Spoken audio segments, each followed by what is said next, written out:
All right. It's Wrestlemania, everybody. Thank you once again, joining Dirt Sheet Dudes here for our live reactions to Wrestlemania. By the way, guys, this is our 75th show, so I just thought I'd mention that real quick. And Anthony and Smark are both here with me. Shaheen might be joining later. So what's going on, gentlemen? What's going on? Night one, yay, yeah. You got the Gronk in our box. I'm pretty sure you had it. You got a jacket somewhere like that in the closet, right? No, that would go perfect with a pair of Zubaz. I know, and I don't even have my Zubaz on. I'm still in a pair of jeans. Oh Jesus! You made that sound like that was an infectious condition. Got my jeans on. So we got Gronk, and hopefully we don't have Gronk and Mojo for the entire duration of the weekend. We will. That'll make this a long weekend. Yeah, it will. A long ass weekend. Yeah. Can you guys hear it good enough in the background, or? Yeah. No, don't worry. We don't need to hear this right now. They're just being. I'm not disappointed that I can't hear that ambient background noise. Yeah. Hey, let me take the sweatshirt off real quick. Wow. Nikki Cross. I have newfound respect for Nikki Cross. Smart. Do you see what I'm looking at? Yeah, me too. Oh, I know. I see now. That's the first time I really paid attention to it. God damn. I've said before, she's undercover hot, dude. She is. Seen some good pictures of Nikki Cross. Seen some hot pictures of Nikki Cross, definitely. Come on, look at those thighs. Come on, man. Oh yeah. God, we're going to have Gronk and Mojo up there watching every match. Oh, Jesus Christ. Oh, I could take them in small doses, but they can't be like the whole night. I can't. I am so glad I have vodka right now. Oh my God. All right, let me make this motherfucker widescreen, go full screen here. So, JBL. Thoughts on it? Yeah. And Michael Cole, JBL here. All right. Not the biggest JBL fan, but I guess he already had a ticket booked. He was supposed to be in the Hall of Fame this year, so. You know. He couldn't get his $145 get refunded. Yeah. Oh, you could change it, but it's going to cost you $125. So, what do you guys think of the setup so far? Looks the same as any other show so far. Can't really say it's great. It's different. Look, man, once again, we are where we are. This is what it is. I'm going to try to be positive. I'm going to try. I'm going to do my best.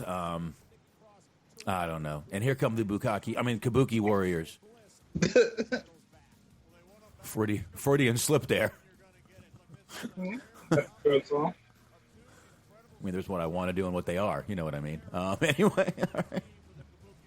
Oh, let's see. All right. Then I'm gonna maybe we'll get a WrestleMania nip slip from our Oscar. You never know. Now this should only be what 3 hours from here, right? Yeah, give or take. I mean, it's still on their network, so they might be a little, 3 hours, 10 minutes or so. All right.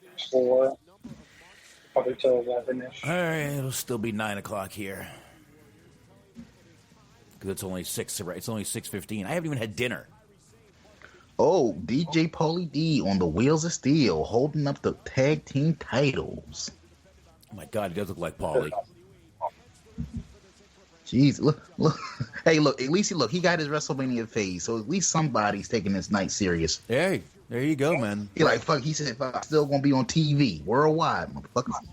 Still got to look my best. Ref's got the best seat in the house right now, especially for this match. I mean, wouldn't mind being this ref right now. Staring at all that. I mean, Jesus, all 4 of them. All 4 of those girls. I mean, I gotta say though, Asuka has been a weekly highlight before, we got to this point, but even more so. Yeah. I don't know what the hell she be saying, but I feel like she enhances the current set of circumstances in a positive way.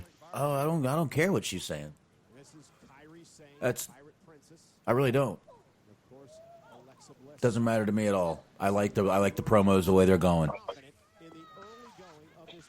And like I've said, Kairi Sane is just amazing. All right. All right, they're slapping each other a little bit. And by they, we're talking about Alexa Bliss and Kairi Sane. I like Alexa Bliss's belly button. I don't know why. I just do. Now. Insightful commentary. Just somewhere to aim. Hey. So, what do you guys stand on the Alexa Bliss debate? Ass, no ass. I feel like she's in the middle. Yeah, kind of. I mean, every now and then it looks good, but I mean, hey, let's just admit it. Not bad for a white girl, right? I feel like it's a gourmet situation. Like, you know how you go to I said I feel like it's kind of a gourmet situation. Like, you know how you go to those like fancy restaurants and they give you like half a piece of like a chicken, and then just like on one of those little tiny plates where it's like it's not as big as some of the other places that you go to, but it's artisan, it's delicately crafted. Yeah, it's sort of got enhanced flavors. Yeah, I mean she's no Bailey, but ain't bad. Bailey is just Jesus. Bailey's First got off, shape and like perkiness to her. I mean, Jesus, she just went all out on that thing. Yeah. And the best thing about Bailey, and I promise, folks, we'll get to this match, but there's really not much going on right now. No. The best thing about Bailey is I don't care what she wears, she cannot hide that thing. Can't. No, she can't, boy. It just comes out like motherfucker. It's like sunshine. It's gonna come out all the time, guaranteed. It's just there for us to view and enjoy. I almost wonder if that, like, after a while, becomes a point of frustration for her. She doesn't seem like a particularly show-offy type person. No. So, like, she'll be sitting there wearing just a pair of just big, baggy black sweatpants and stuff. It's like, God damn! Like, yeah, I know, okay? All right, turn that down. I didn't realize we were so loud. Sorry about that over there, everybody in the chat, or at least right now, Raider Dre. But yeah, there we go. All right, so here we go. Yeah. What's going on? What are we doing? Yeah, they rolled back into the ring. You got Asuka and Alexa Bliss going at it. I guess that was supposed to be some semblance of chain wrestling, but it's kind of awkward. Really wish they were going at it, but anyway. Oh, wrestling. Yes, they are wrestling. Nikki Caboose off the top with a double axe handle to Asuka. Man, I feel like that should be her new name, Nikki Caboose. You're a little ahead of me. Let me see if I can refresh this and catch up. Hold on, guys. We'll get back to the audio in just a second. Let's see here. All right. Let's see how that goes. I'm going off of memory, man. I remember I picked Bliss and Nikki to win this one, and both of you guys went with the Kabuki Warriors, right? Yeah, definitely. Alexa likes that little slide grabbing the ropes thing. I don't think she's gonna I don't think she's gonna be diving out of the ring for a little while. Is all I'm saying. This is like WrestleMania the musical. Pretty much. Like seriously. I feel like how you hear like they all they basically rehearse everything to death before they go live. Yeah. I feel like we're getting like a sneak peek at that with some of these matches because, like I said, everybody's trying. I'm not going to shit on the effort, but it just feels like a dress rehearsal. Yeah, who is Asuka talking to? She's trying to create the aura of an audience being there. She's trying to get the crowd hyped up. I don't know why, but she is. I feel like out of everybody, she's been like the MVP of this whole Corona madness scare right now. Because I feel like she's been like the only one that's kind of like embraced the absurdity of everything that's going on and just said, "Fuck it, I'm going all in with it." Oh, the wrestling, the character shit, and she's comfortable doing it too. Go ahead, Smart. No, go. I was gonna say I feel like she's a bit of a woman of my heart because I was watching one of her YouTube videos. She went to this was like 2 weeks ago when the whole thing started really picking up. She went to go find groceries. She was at a Walmart. She saw that they were out of like meat, they were out of chicken, they were out of all this food. So she's just looking around and she remarks how there's like no food available really. And she just grabs this big knife that they have on sale and puts it in her cart. And I'm like, I like your instinct. It's like, all right, well, things are starting to get tense. I think I'm going to grab this big old cleaver. I know how I'll get food. Okay. Grab this knife. Easy I mean, you peasy. can't tell me that if she ran up on somebody like in the parking lot, she started shouting the way she does the whole time. They wouldn't just immediately empty out their cart. No, I'd give her food or bring her home. One of the two. Probably bring her home if I could. I don't know. See what happens. But oh, there we go. Nikki Bliss beating the hell out of Kairi Sane here. Drop kick. Fantastic flat back bump. So yeah, there's that. There we go. Trust me, guys. We're just getting warmed up here. This is going to be an interesting night. Yeah, that's why I'm so thankful I had a chat room right now. Thankful I have you guys because I'll be honest, it would have been rough getting through this by myself trying to watch this show. Oh yeah. By the way, Dogger, thank you. Appreciate that. We're trying to do the best commentary we can, which is really none. But we figured if we're going to watch this, you might as well do it this way because it's going to be much better this way than just sitting there watching this, drinking, and trying to go on drunk after this is over. Yeah, and I love the cameraman in the background there. You see that guy, the cameraman on the floor? He looks tremendous. He looks so excited about his job right now. Yeah, and Anthony did bring up the fan on the ceiling, which is they are actually called big ass fans. That fan that is the actual name of them, big ass fans. So let's be look. I know this is already in the can and it's already been done.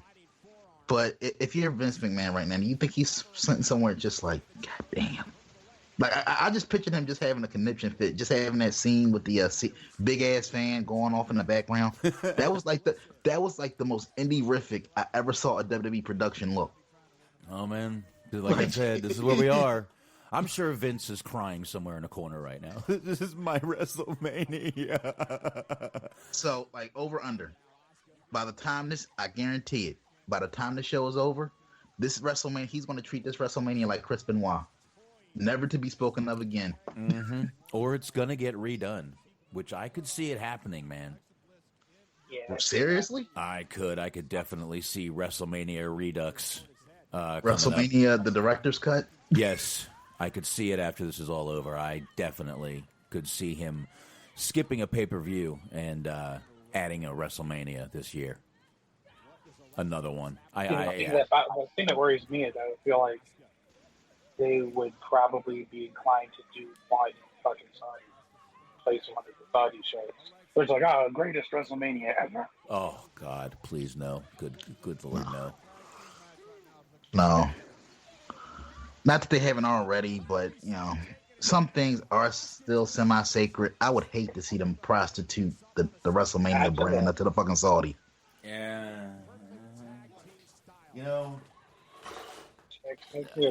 Just grabbing a beer here. I know I shouldn't start drinking yet, but it's going to be a long night, gentlemen.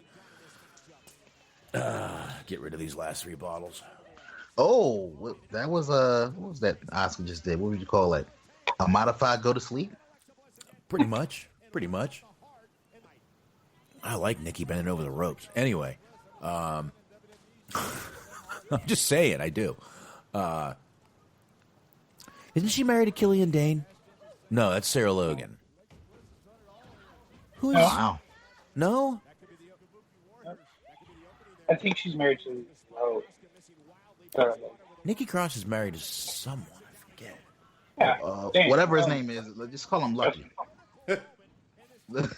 Somebody was making fun of him when he was on NXT one day because he was like super fucking hairy. She made a tweet defending it. She said it feels nice in the wintertime. No, it is Killian Dane. Mm-hmm. That's what I was saying. Yeah. That's what it was. That's what it is. Yeah, not bad. Tremendous. Oh yes. Oh, Nikki's going all. She's going all Hulkamania, ripping the shirt. Take it off. Oh, sorry. I'm ready. I am a Nick American indeed. Man, I'm ready to start playing some fucking Def Leppard in the background. Yeah. Come on, guys, let's give her a little tip for this dripping. Sorry. Sorry. Habit. Sorry. Yeah. Give it up for Mercedes. If you'd like to meet her after the show, she'll be by her Kia. Yes. You put some duct tape on Nikki's mouth, you can fuck the shit out of her. Take away her voice, she's fine. Oh, Fantastic. Shouldn't scream like that all the time. I kind of like the accent. I don't know, man. I don't mind the accent. I like the accent. Accents are fine. Yeah, sure. I like a little, yeah. As long as I can understand. I mean, I think sometimes Becky's is worse than Nikki's, and Nikki's is actually thicker, but... I almost wish Natty was in this match. Just so we can get another obligatory, you cheating on me, bitch? Oh, I wouldn't mind Natty in this match either. Like me some Natty. You get Kairi Sane flying off the top rope. Yeah, she's not going to have a long career doing that elbow. And meanwhile, her elbow is fucking Macho Man-esque. I mean, she really does have a good elbow off that top rope, but yeah, she's not going to last long doing that. But I mean, look, hey, she's no Montez Ford, but she gets some air. Yeah. Oh no, she definitely gets some air, but you know, I was only saying. Plus, she's not. You can tell she's not a very big woman. So. Yeah. See, our chat room's liking some thicky cross themselves over there. Ah, I like that. Thicky, look at you, Box. Oh, I read it off the chat room. Thank you, D Large. I'm not gonna take credit when it's sitting right in the chat room. What do you? Come on now. Oh yes, Asuka's mounting her from the rear. Wow. Ironically, you know what that is? You know what we just saw, that gentleman? What? That was a reenactment of Teddy Hart and Maria Mannix wrestling up. Oh Jesus! The other day, you know, just had her in a rear naked choke. Oh, look at Alexa spin. Ah, yeah, she's got a little ass on her. She's all right. She's good. I mean, it doesn't always have to be big to be good. No, it can just be nice and shapely, which is fine. But I mean, personally, it just can't. Yeah, it just can't be Charlotte. I'm sorry. Well, like I've said Charlotte before, it looks like an exclamation point with titties. No, Charlotte looks like a level lying down. Could hang pictures off her ass. That's all I'm saying. Correctly. I'm just picturing like Jericho hooking a t-shirt on there. All right, Kairi Sane beating down Nikki Cross. Kairi's on the top rope. Nikki's up there too, kind of on the first rope, standing there. What's going to happen here? Oh, Asuka up. Look, you got all these women in the match, and the ref has the best tan of the bunch. Oh, dude, this ref went to the fucking. I mean, this guy's gone to the Hulk Hogan camp of tanning. Up, Asuka's gonna. Oh shit! Doomsday Device. No, match continues. Nikki kicks out. That was a kind of a Doomsday Device-ish move. I like that. It was. I like that. Yeah. I also like that position that Asuka's holding up Nikki at. Lucky girl. Oh, there we go. All right, let's keep going now. All right. I think pretty much every match is going to be about 30 minutes. Don't tell me this is going to be 4 hours. Come on, Box. It's WrestleMania, right? Yeah. WrestleMania. Yeah. Great. Wonderful. All right. There we go. Kairi Sane still beating the hell out of Nikki Cross. Oh, that was a nice little roll of the dice from Nikki. Yeah. There we go. Alexa Bliss on the top rope. About to do her little move. That she missed horribly. Oh, I think she got her leg. 1, 2, and damn. There we go. I'm up one. Well, shoot. They're going to have all these belt changes on a show where there's no one there. All right, so first match in the books. First match of this unique WrestleMania right here. Cheezo Mac, welcome to the chat room, buddy. Now, I'm curious. Because of the circumstances that WrestleMania is being presented under right now, and because WWE likes to put smiles on faces, could you see this being a very babyface heavy WrestleMania to give people like some feel good moments? Probably will be, which we should have thought about last night, but whatever. But yeah, it probably will be.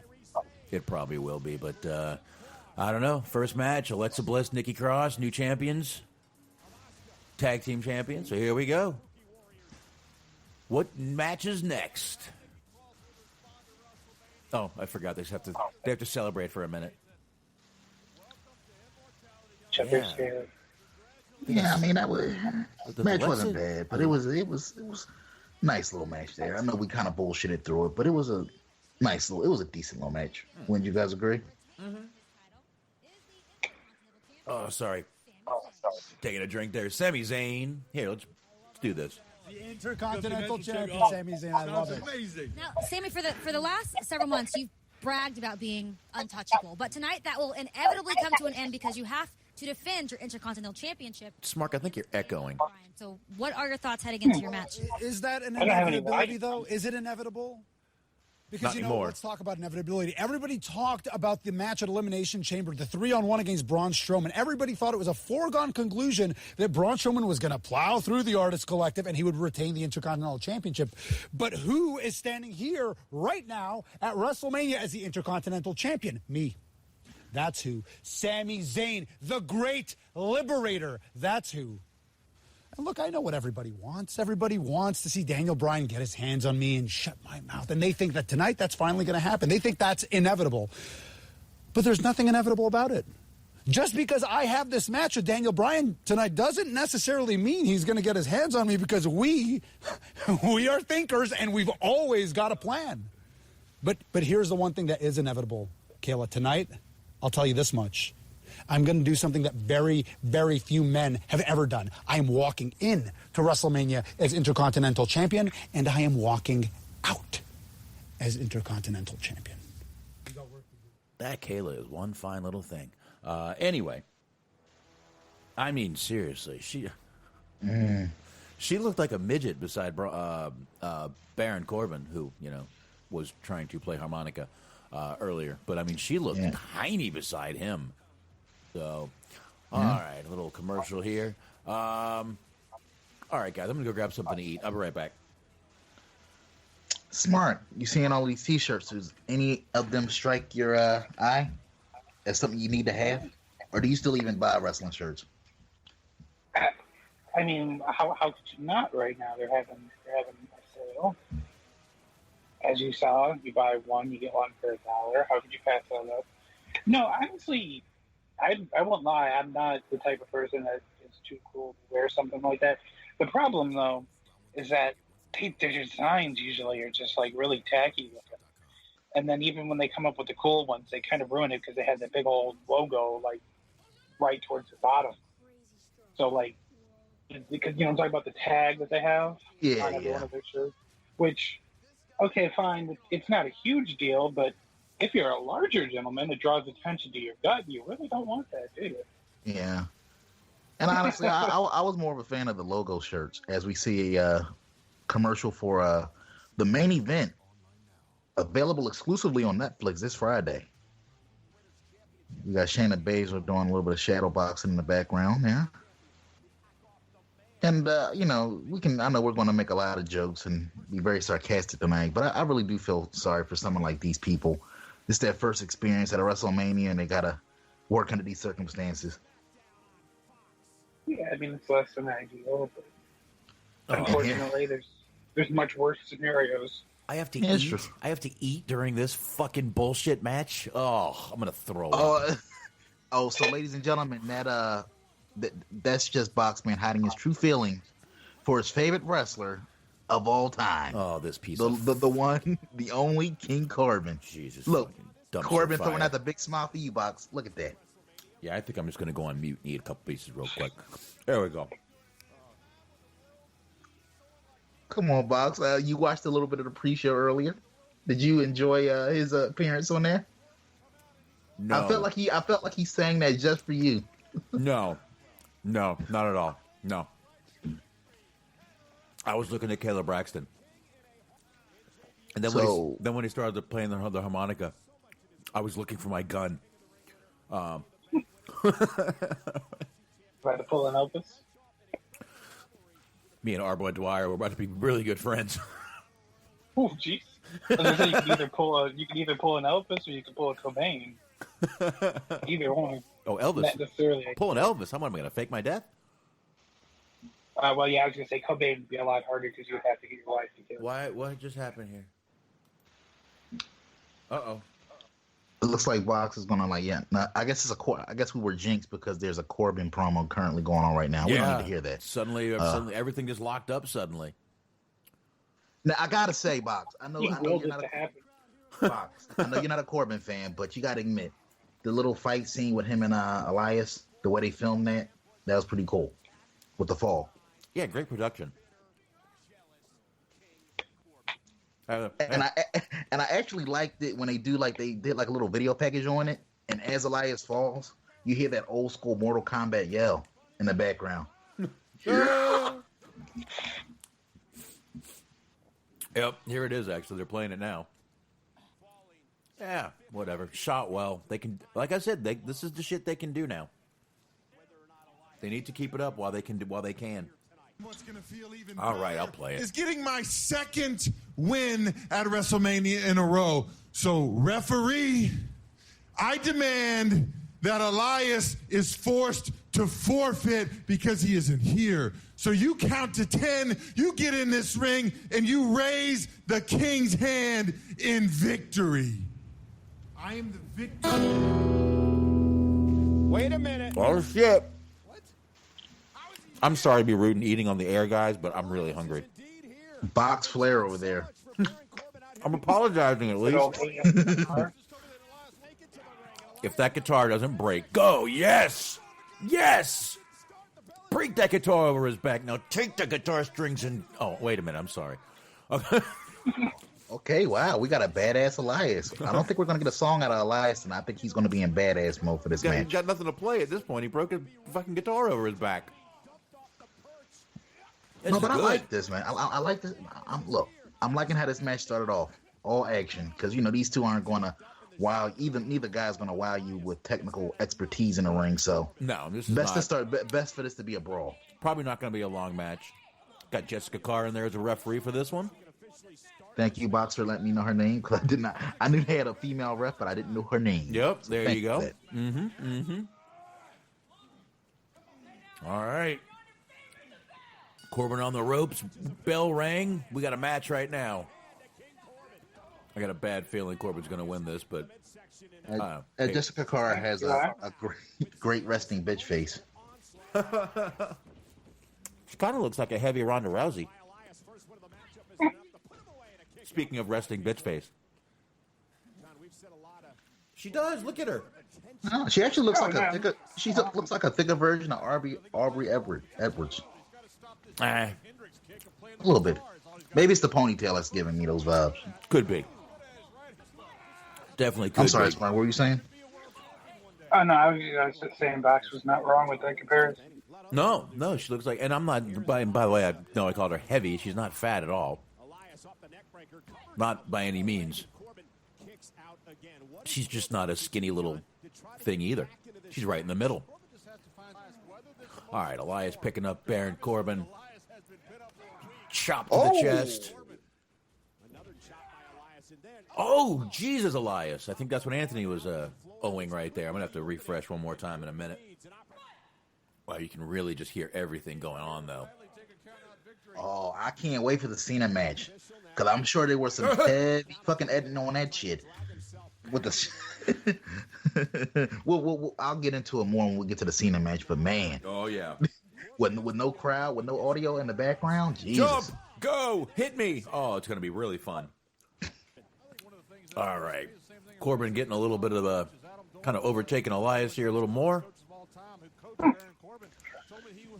For a guy that has gone on record about how much money he makes online, he sure wears some fucking god-awful gear. Yeah. Corbin. I gotta admit. Speaking of that, since you brought it up, and I guess that might answer my own question, do you think that Corbin's kind of thankful that Rollins and especially Strowman have been showing ass online lately?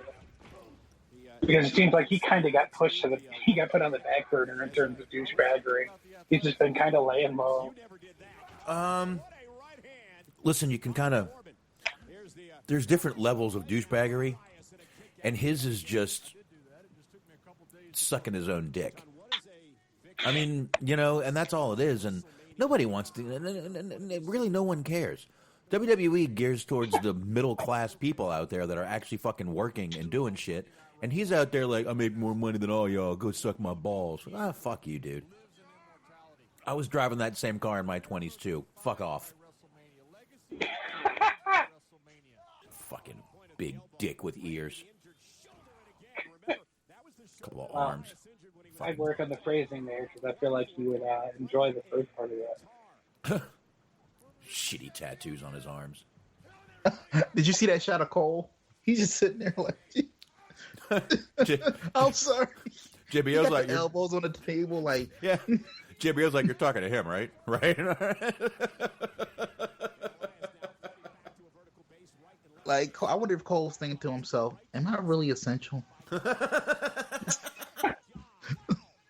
Can't you just play some sound bites? Can't I just pre-record a couple sound bites for you?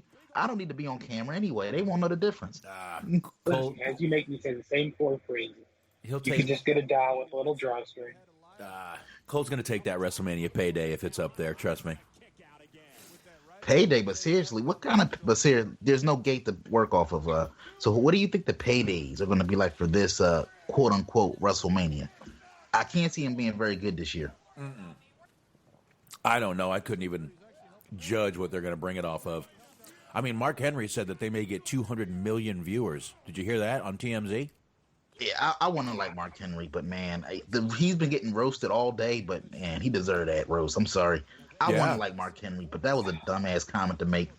200 million, 2 million I could see, and that'd be really good for them to get because I don't think they have 2 million. I mean, they barely have 2 million subscribers. That would be almost everyone. Dude, on any given year, the Super Bowl averages what 40 to 45 million easy, and that's the fucking Super Bowl on free television. Like, and then no, I'm sorry.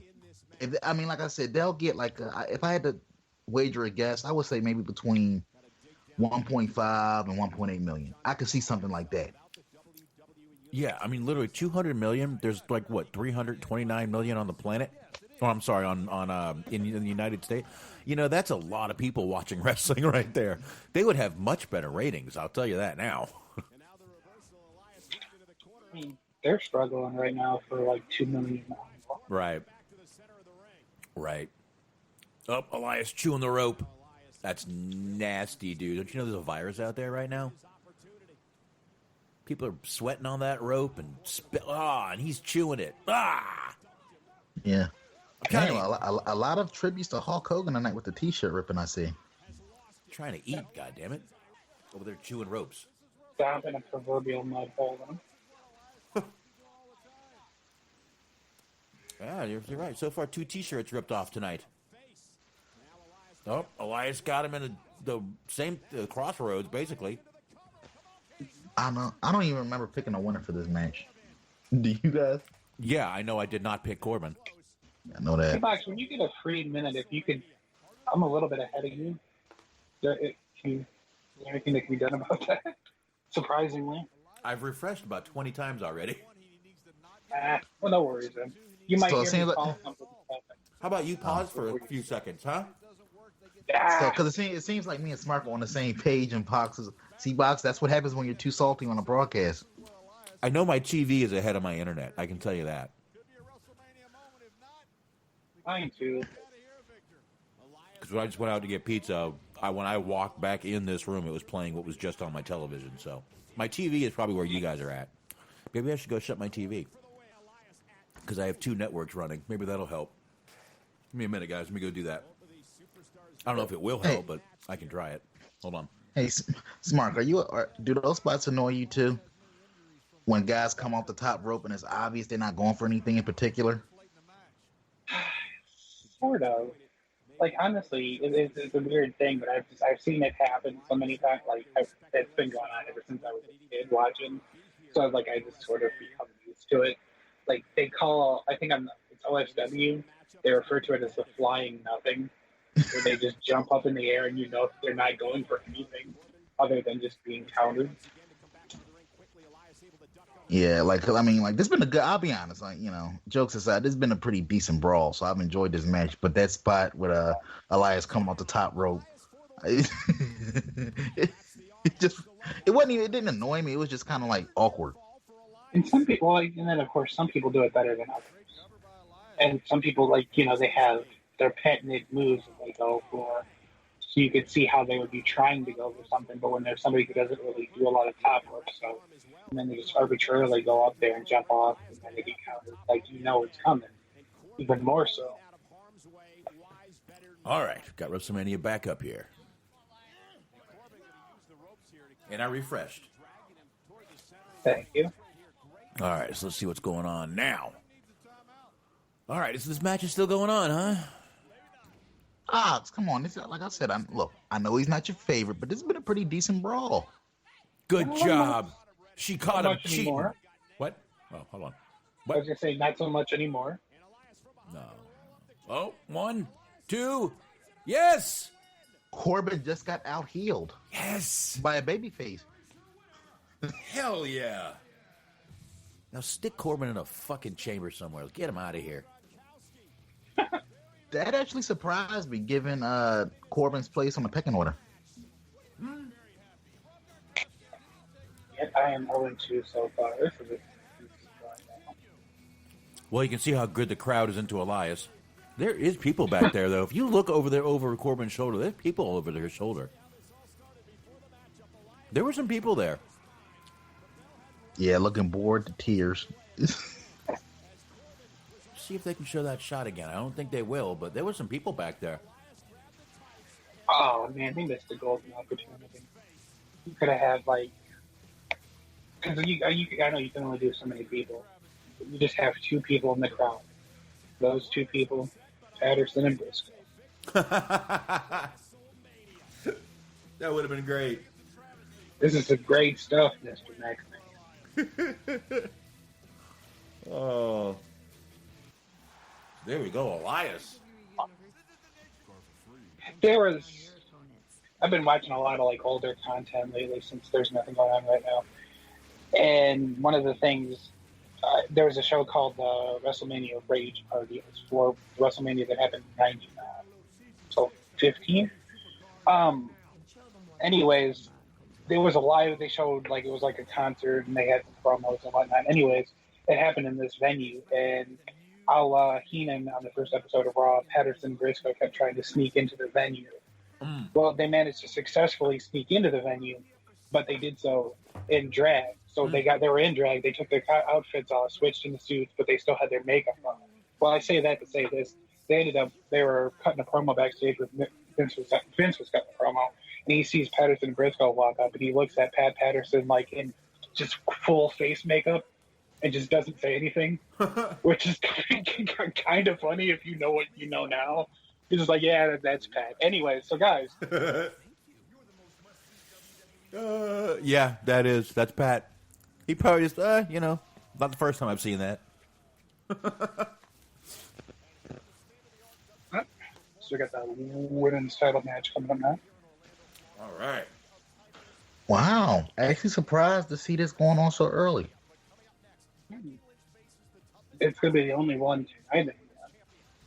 They're double loading it tomorrow. Wow. Now, do you guys think one of the women's matches will main event tonight? No, because they're only doing one tonight. Because they're doing 2 tomorrow. They said it's on the pre-show. Oh, yeah, no, good catch, Mark. Because I was in and out on the pre-show. I'm surprised I was paying attention as well. I'm going to be honest. Right. I was eating dinner while I was watching it, so I just kind of heard them run down the card. That means I'm pretty sure we're also getting the Taker match tonight. Really? Mm-hmm. I could be wrong, but they were running through the things that were going to be on tomorrow's show, and they didn't mention it. All right. No. Well, that'd be smart because I guess because you gotta spread this shit out. Had a Boneyard match one night, had the Firefly Funhouse. Because obviously, between the 2 nights, Sunday is probably going to be the more stacked night. Probably. But, yeah, man. There we go. About to get this Shayna Baszler and Becky Lynch match going. This should be good, actually. I guess we'll see what happens, but it should be a decent match. Becky can be quiet and just wrestle. Now, is it fair to say that I know Becky's trajectory over the past year has been up and down for a lot of folks, but is it fair to say that her title run started off on a bit of a rocky note because she didn't get more of a decisive win over Ronda. Probably. Because the more I see that finish, I'm like, that finish did her no favors. Because it came across as a fluke. Yeah, and then Ronda just hasn't come back since, which made it even strange. I mean, like, very strange, but yeah, I mean, it was, but I mean, she's done herself no favors with just cutting the same promo for the past, 6 months, basically. So, I don't know. All right, showing Elimination Chamber, where Baszler ran through everybody. That was cool with the chair, with the darkened arena and Becky coming out of nowhere with the chair. That was pretty cool. Yeah. Yeah, it was. Like I said, you saw her sitting up, and I was like, why is she sitting up so high? And kudos to Shayna once again, man. Props. Because she took those chair shots, no pun intended, like a man. Wow. There you go. They couldn't have felt good with a spiked jacket on either. Yeah, you could tell they were pretty stiff. Yeah, definitely. So, all right. Well, actually, like in pub, well, I guess this is a bad question because the end times are upon us. But back when public was a thing, do you guys recall, like, recently people wearing leather jackets in public? Because there's a lot of people wearing leather jackets on the show, and I see not it. something I come across in the day-to-day life. I see it here, not like spiked leather jackets, but you see a lot of them here. Fair enough. Yeah. I mean, a lot of people wear them as kind of sport coats, too. Leather sport coats. I see a lot of those. Here she is again. I want to see her CDL. I do. I want to see it. I have a feeling She's having trouble. She's illegally driving this truck, ladies and gentlemen, I believe. My God. All right. And, everyone's like, whoa, Shayna should tear the truck up. What is she going to do to a fucking truck? What is she going to do to that thing? Try to hit the window with the bat, and then when it doesn't break, hit it and break her. Mess up the arm. What is she going to key the door? Ew. I feel like Becky should be coming out to Thriller or fucking Don't Stop Till You Get Enough. Beat It. She looking badass. She looking good in that jacket. Cannot lie. All right. She's coming out. Well, Shayna Baszler is. All right. Now, I wonder if Baszler's gonna pull a Lesnar in and out with this one. No. They've built Becky too much to have this be a short squash, I think. Yeah, and I mean they need to fill time anyway. Well, I mean, I wouldn't mind if it was, but I mean, come on. What is it, the third or fourth match right now? Third? With pre-show, 1, 2. This will be the pre-show 4. Yeah, fourth match. So I think they're only doing eight matches a night. So I mean, we can't really we can't be halfway over right now, but I would like it. Well, see, I don't even think that match, pre-show match, we even had predictions for it. Nothing to do with that. Yeah, and I mean, really, they don't need to spend. I mean, they don't have. We're not going to have musical segments or so many things that they're not going to have to waste time on. So this should not go that long, as far as I'm concerned. Yeah. Here comes Becky. I'm not saying that I wanted to, but I'm saying that it probably will. Right. Yeah. In other words, Smark, you're properly pessimistic about WWE's ability to fill time with bullshit, even under these circumstances. Oh, no, I think they're going to fill a lot of time with bullshit. I'm just not saying that I think that they should. But I don't think it's going to be streamlined. I think we're still going to get a lot of fluff. Yeah. Get, like, hygiene tips with Vince or something. Yeah, look at the gold jacket. It is a pretty good jacket. Gold spiked. I think Jericho let her borrow that jacket. That looks like a Jericho jacket, doesn't it? Yeah, that actually looks like a recycled Jericho jacket, just spray painted gold. Yeah. Yeah, it probably is. Those are probably LED lights. All right. So weird without people in the crowd, man. not even so much that there's no people in the crowd, but just that it's happening at the performance. Yeah. Which I understand that they had to. I'm aware of everything, but it still just makes it feel so. All right, this match is about to get started. Referee holds up the belt. Does not have near as good of a tan as the first guy. Well, I'm not going to hold that against him, though. No, I don't know this ref's name, but I refer to him normally as a wacky facial ref guy. Oh, there we go. Because he just always looks. I'm sorry, Smart. No, I'm sorry, Smart. It looks like a Big Lots version of like Mike Quack. That's actually a good comparison. All right, here we go.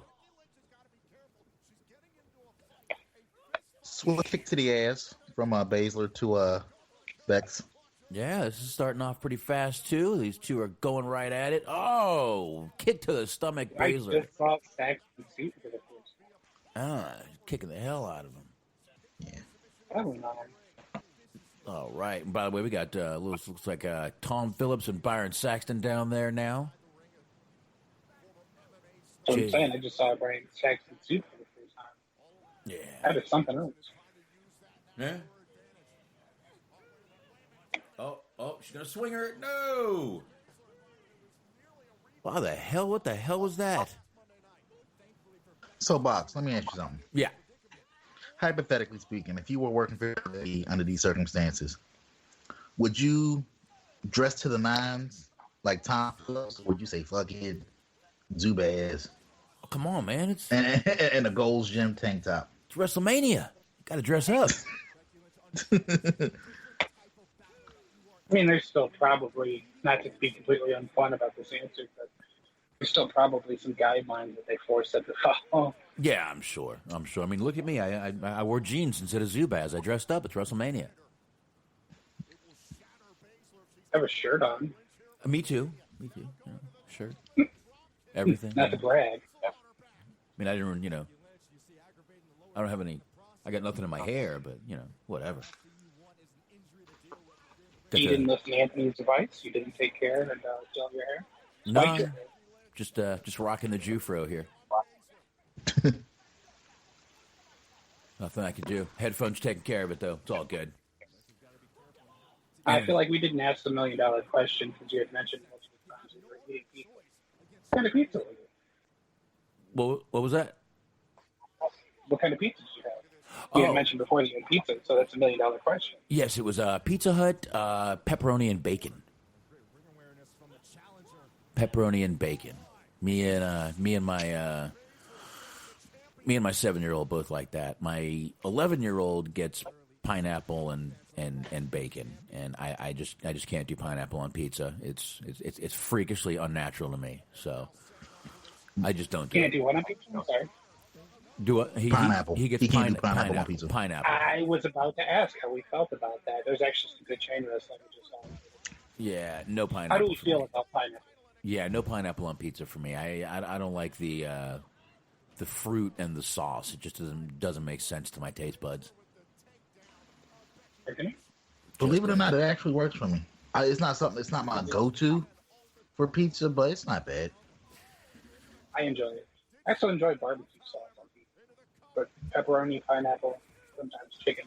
I've never had barbecue sauce on pizza, but I've had barbecue pizza, and that's some good shit there. And honestly, it was barbecue sauce on pizza is good. It's just that they don't always put a lot, so you sometimes have to specify. Yeah. Oh, that's true. So what are you going to say, Anthony? Sorry. No, I was saying underrated pizza for me is you guys eat white pizza? Yes. Sometimes. Like the Alfredo sauce? Yeah, with the ricotta cheese. Mm-hmm. That's very good. That's a very underrated pizza right there. Yeah, and I like ricotta, so yeah, I definitely like that. Definitely do. The wife gets that sometimes when we go out, so. Damn, Bob, she's making me feel like pizza. I have a burger and fries right now. That's my WrestleMania dinner. That ain't Some bad. macaroni salad. And macaroni salad. What was that, Smart? I don't know where everybody's at, but I just saw it back to get it pretty good. Like pseudo rock bottom. Onto the apron. Now, if you didn't know, that is, of course, the hardest part of the ring.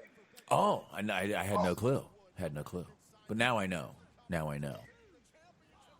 And knowing is half the battle. Absolutely. G.I. Joe. There we go. All right. Good shit going on, actually, in this match. Yeah, this is definitely not going to be a short match. Hey, Smart, what's your WrestleMania dinner? Since me and Box revealed ours.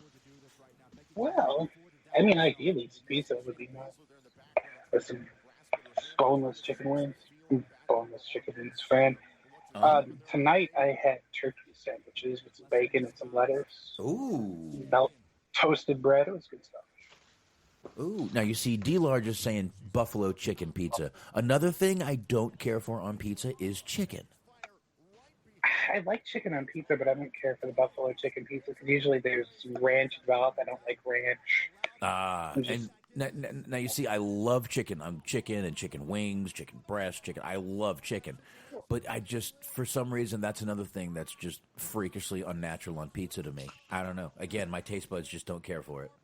Now, I don't know what kind of buffalo chicken you guys ever had, but the ones I normally get, it's not no ranch because I'm not really a ranch person. But it's normally like the sauce and a little bit of hot sauce and the chicken comes out good.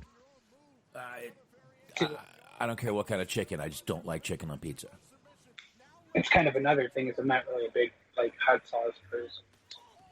That kind of also adds to me not really caring for the buffalo pizza. Yeah, there's only a few hot sauces I actually like. Frank's Red Hot. I like some Frank's. What's that other stuff that I like? Dixie Crystal. That's not bad either. Cheap, but not bad. But Frank's Red Hot's pretty much like my favorite hot sauce. You ever had that? I don't remember. I know they made some kind of hot Asian inspired sauce. Oh, I That never was had. really good. Yeah, I never had that. But Frank's Red Hot is good. It's not actually hot. It's just got a nice little tangy spice to it. Won't burn your mouth. You're not going to, kill yourself with it, but it's definitely good shit.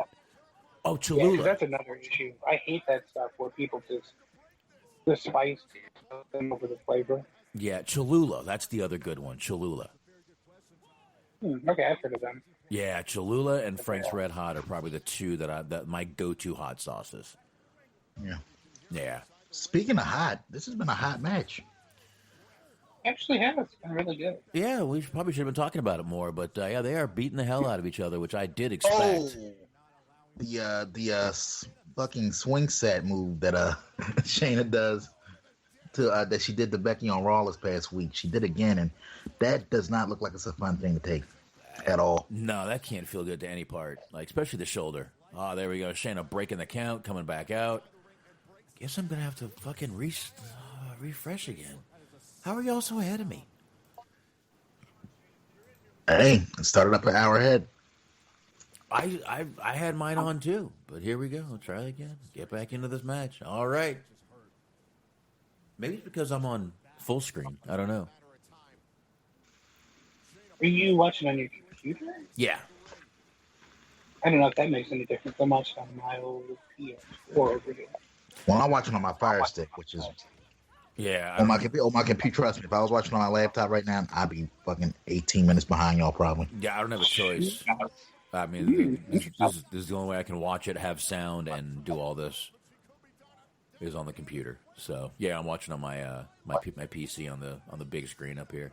Oh my God, Becky Bit of retained a shot. Holy shit! that. Wow, she's going to get a CM Punk level title reign. My God. That I'll be honest, I can't even remember who I picked. I think we all picked Shayna, quickly and non-hesitational at all. Just Shayna. No. Here we go. Jesus. Becky Lynch takes out Ronda Rousey, Shayna Baszler. She's going for all the 4 horsewomen. My But God. then the question becomes, it's like, if not Shayna, then who? Because it would be like anticlimactic for her to lose to, I don't know, Alexa Bliss or fucking Asuka at this point. You know what I mean? This would be a great time to bring Ronda back, but I don't think we're going to get anything like that happening tonight or tomorrow night. I don't know. That was a little weird to me. I think, like I said last night, I'm pretty sure all 3 of us just said Shayna with no problem, quick, and moved on. I guess that maybe they are anticipating that Ronda is going to come back and That's their money match. Ronda's revenge. I guess so for the WrestleMania Redux. So there we go. Shayna leaving disappointed in herself. She should have taken some more 5-hour energy. Maybe if she had a little more eye makeup on, maybe that would have helped her. Jesus Christ. Yeah, but we've kind of been hard on Becky past couple months, couple weeks. That was a good match. It was. It was. But I mean, I really preferred us talking about hot sauce better. D-Large is bringing up Texas Pete. That's another good one. That's another good one, by the way. Good hot sauce. Got the sriracha. You got the Tapatio. Oh, Spox, I know what I want to ask you since you're from Texas and we're talking about food right now. Uh-huh. Everything's bigger in Texas, so I hear. Mm-hmm. Have you ever gone to one of those places where, I guess, like if you, it's like a big ass burger or a big ass steak, and if you could eat the whole thing, you get your meal free? I have, and I usually don't do that. I'm usually with family and shit. But I don't, I mean, Have you ever fucking compelled to take that challenge though? I've thought about them. I see. There's one guy that does them on YouTube. Randy Santel, I think, is his name, and he goes all over the world. Like he's been to Australia, UK, everywhere, and just does those food challenges. That's his job. He's a bodybuilder who does the food challenges. That's exactly what he does. So I will admit, I do kind of guilty pleasure of mine is that show Man versus Food. All right, there you go. Yeah. What are we watching? This is the are we about to see the Boneyard? This is the Undertaker video here. You want to turn it up? I can turn it up. Is near. Oh, sure. I'm about to say. Remember who the you are. My days in the ring are numbered. And I'm going to go out with a match befitting the Undertaker. That's what separates being good and great, being a legend. Little preview for Undertaker: The Last Ride, limited series event coming up soon. I'm sure that'll be a network show. Once again, we'll just. Wow, that looks pretty. It looked pretty badass though. Yeah. Oh. Daniel Bryan coming out. There we go. Oh. And God, yeah, they just killed the yes movement for me. Oh God, that is a pretty sweet Zubaz jacket, though. I will say. Yeah, I mean, come on. You got to give it to the Zubaz jacket. Really, you do. You do. Hey, Smart, move your mic a little bit. It's like, I don't know why, but it's been a little hard to hear you tonight. Not hear you, but it's like your mouth is a little too close to that mic tonight. There we go. That should be better. Oh, my God. Like 100,000 times better. Thank you, sir.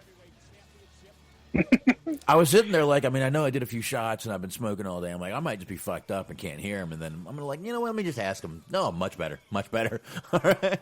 Thank you. I am happy to see a Philly boy get his WrestleMania shine tonight. Drew Gulak. Yeah, good to see Gulak on one. Now we got Sami Zayn coming out with Cesaro and Nakamura. Sammy's a national treasure. Look at that entrance, bro. Look at him. Like I said, dude, he changed nothing. He just became a dick. But he changed nothing about his entrance, his mannerisms. He didn't change anything. Brilliant for a heel. Keep everything and just turn it up. And I'll give you credit for this box because it might have been on the old THT show, but I can't remember whether Shaheen went, but I know I was kind of like, can this guy pull it off? And you were from day one. You said he could pull it off. Oh yeah. You were adamant that this guy. You said, just sit back and watch. He can pull off this heel run. Yep. I remember. You said I could see it in him. I could see it. Yep, and he's been heel ever since and been doing a great fucking job at it. So I don't know, man. Sometimes I guess I can just see it in people, but Sammy, I definitely could see it in. He's got that douche about him, but then he can come out and have the crowd love him. Oh, look at the tan on this motherfucker! Holy shit! Yes, dude, Drake fucking younger, bro. These refs must just have a tanning bed back there. I'm serious. My God, look at him beside Daniel Bryan. Daniel Bryan is like all like Paige White. And then you see, Oh, I swear. Now available at your local Home Depot paid section. yeah, Paige White. There you go. That's the cleanest white you can get. Based on that haircut of Daniel Bryan, is it safe to assume that his barber sings doo wop? Like, come on, like with the part. Come on, with the part. Oh shit. Probably. All right. I don't think Sami Zayn has a barber, by the way. Just to throw that one out there. What are you trying to imply, sir? Sami Zayn is just starting to, and he's actually starting to look like the old, kind of like the great liberator. I mean, look at him. He's got the army green pants on, or the military green pants, the boots. It's just, I'm liking it. I'm liking his character. I always have, dude. I'm wasn't a huge. I didn't know much about him in ROH, but since he's come to WWE, big fan. Oh yeah, he's been gold for a long time. I'm glad more people are getting to see it. He's smart. Like I said, I wasn't big on the heel run initially, but he's really grown on me. He's really embraced the role. Well, he's smart. Like I said, I mean, he's really hasn't changed much about himself. He just comes out. He's more of a douche when he comes out, and because I mean, it just works for him though. And he's looking more douchey as the time goes on, which is even better. Look, he's got a little gray in the beard going on. Yeah. Got that DGF. Go ahead. No. I said the more I see Sammy, the more I appreciate the taxi driver inspired gear. There you go. That's what he reminds, especially with the hat and all. I'm like, De Niro will be proud. Is okay, Daniel Bryan right now not bleeding from the elbows. Let's see how long it takes before Daniel Bryan bleeds from one of his elbows. Fuck that. The burning question coming out of this match is, simply put, can Daniel Bryan's balls stay simply put? Yeah. Like, I think he's implying some double-sided tape this time around. Ooh, ow. Oh, ow. Ooh. Have to use Nair before that. I swear to God. Well, I mean, obviously this is pre-tape, but wouldn't it be wild if we got slippage on a fucking pre-tape show? That's when we know nobody. That's when we know nobody in that company give a fuck right now. Yep. They're not going to edit.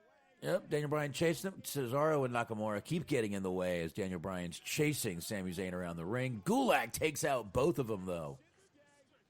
Damn, look at Cesaro, looking like some 1970s muscle. Bro, I'm telling you, I could see Cesaro as a bad guy in a 007 movie. Easy. For sure. Easy. And Nakamura, if they ever need an Asian Michael Jackson. There you go. And Bob, we've talked about it for a while on the show, even before Smart got on. It's very happy to see Drew Gulak in a respectable spot on the show. Leaps and bounds better than the PowerPoint. I mean, he's good at the comedy stuff, but the shit that he was doing on 205 Live was so good. It was just a shame that a lot of people weren't seeing it. And then when he finally gets a shot on the main roster, they reduce him to comedy again. So it's nice to see him in a semi-respectable role. And those weren't even funny. They were god-awful is what they were.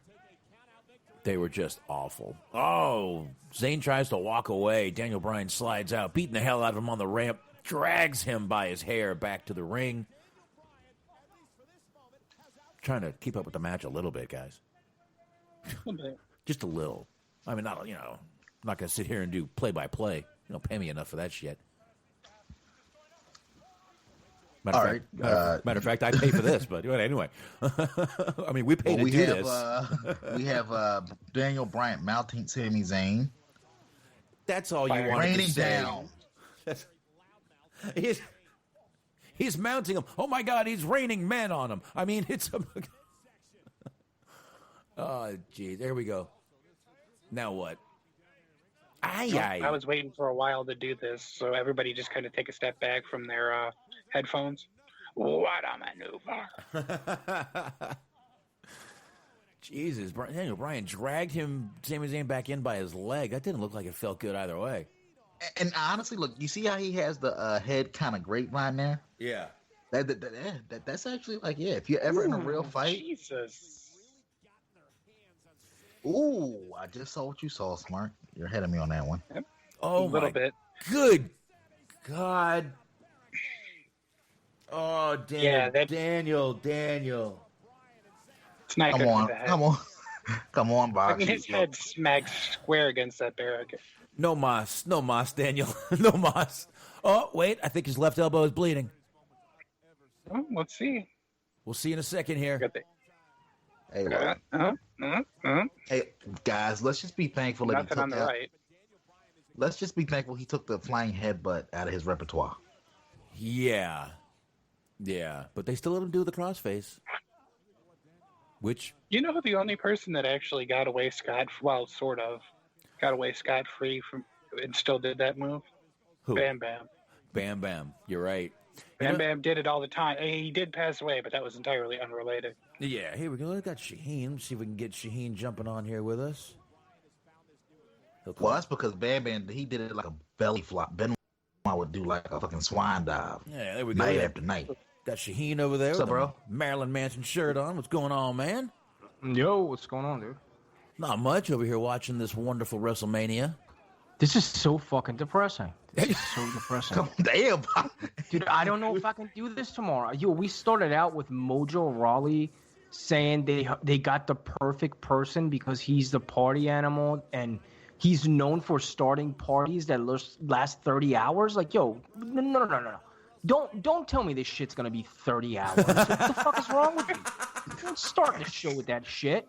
Well, that's why we're doing It's the like an show. empty party. It's like, yeah, it's like showing up to a party, right? The dude's like, yo, man, it's gonna be a fucking banger. You show up, it's like him and his brother.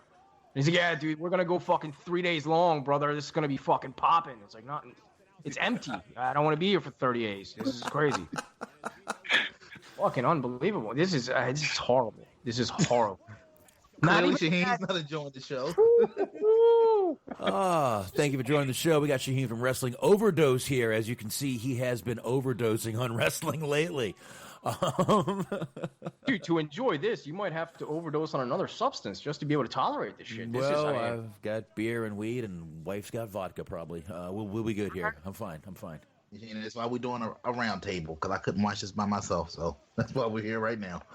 Wow, those floors look good, by the way, Shaheen. I'm seeing them right down there on the camera there. Floors look great. Yeah.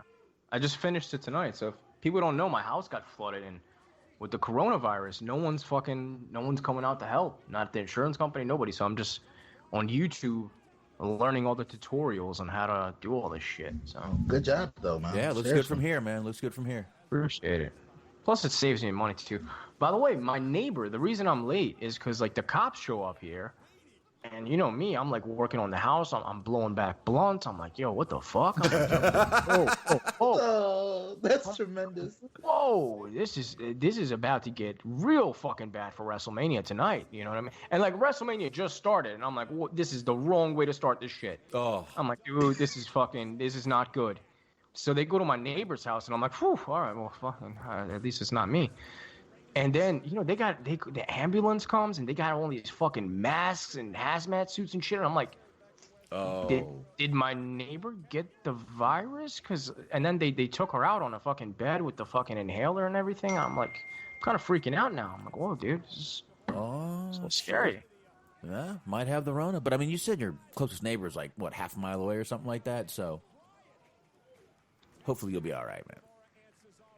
Yeah, hopefully, man. I mean, I'm not gonna lie, dude. I haven't been very good at quarantining myself. I've been in and out more than like ever, and it's not really because I have to. I have to go to stores and like replace shit. I need my house back. Yeah. So none of it has been like irresponsible where I'm just like, oh, dude, I want to go to Walmart and fucking buy some action figures. Like, no. All the essential stuff, but you know. Yeah, and Sami Zayn, by the way, just won that match against Daniel Bryan, retaining his title. No What a surprise. fucking terrible finish that was. Yeah, I actually missed the finish. They'll replay it. So, Shaheen, what do you think about the overall vibe and the setup that they got going, given the circumstances? It's like NXT, dude. I don't know. It's just like. Do you think they're gonna put this on like Blu-ray? Like, is this gonna be the one WrestleMania that's not gonna be on Blu-ray? No, this will be on there. What are gonna be the extras? What's the extras? It's like what is it gonna show? I just interviews backstage, I guess. I don't know. I actually saw there's a listing on Amazon for the no Blu-ray but a DVD release. Like it's like 3 discs. I guess which makes sense because it's gonna be 2 nights, 3 hours apiece. But it's gonna be wild. Like who would actually buy that? This isn't even worthy of a Blu-ray release. They just said, "Fuck it, let's just put it on Blu-ray." I mean, on a DVD. Oh, trust me, there's somebody right now loving the hell out of this. I don't know who, but someone is. So Shane, do you think this WrestleMania is going to get the Benoit treatment once it's over? Like Vince don't want to acknowledge this won't ever happen again? No, it's such a big WrestleMania. They needed 2 nights for it, dude. They're already making a huge deal out of this. You think they're going to forget about this? No. When this is going to be in one of those fact checks that fucking Michael Cole throws at you in between the breaks on Monday Night Raw. You know how they do like, oh, John Cena has more likes than the NFL. This is going to be the one where they're like, WrestleMania 36 made history for the first time ever. The grand spectacle of them all in front of no crowd.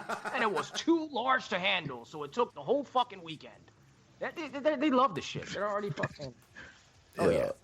But I'm sorry, I don't know if you caught it from the beginning like we did, but literally during the Cesaro and the Gulak match, they did like a bit of a wide shot, and you saw like a big ass fan going off in the background. It was so indie-rific, and I'm like, am I watching WWE or am I watching CZW?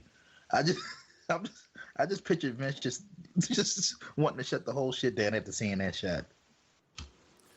I thought you meant like a large fan, as in like a fat like fan. You meant like no, not like a ceiling fan. Gotcha. I was like, fuck, they let people in? We were gonna let 10 people in. That was the limit. But this fat guy, he took up like 4. So we only got like the asshole and the fucking smiley face T-shirt. Yeah, lime green guy. You know the one fan I do feel sorry for though, right?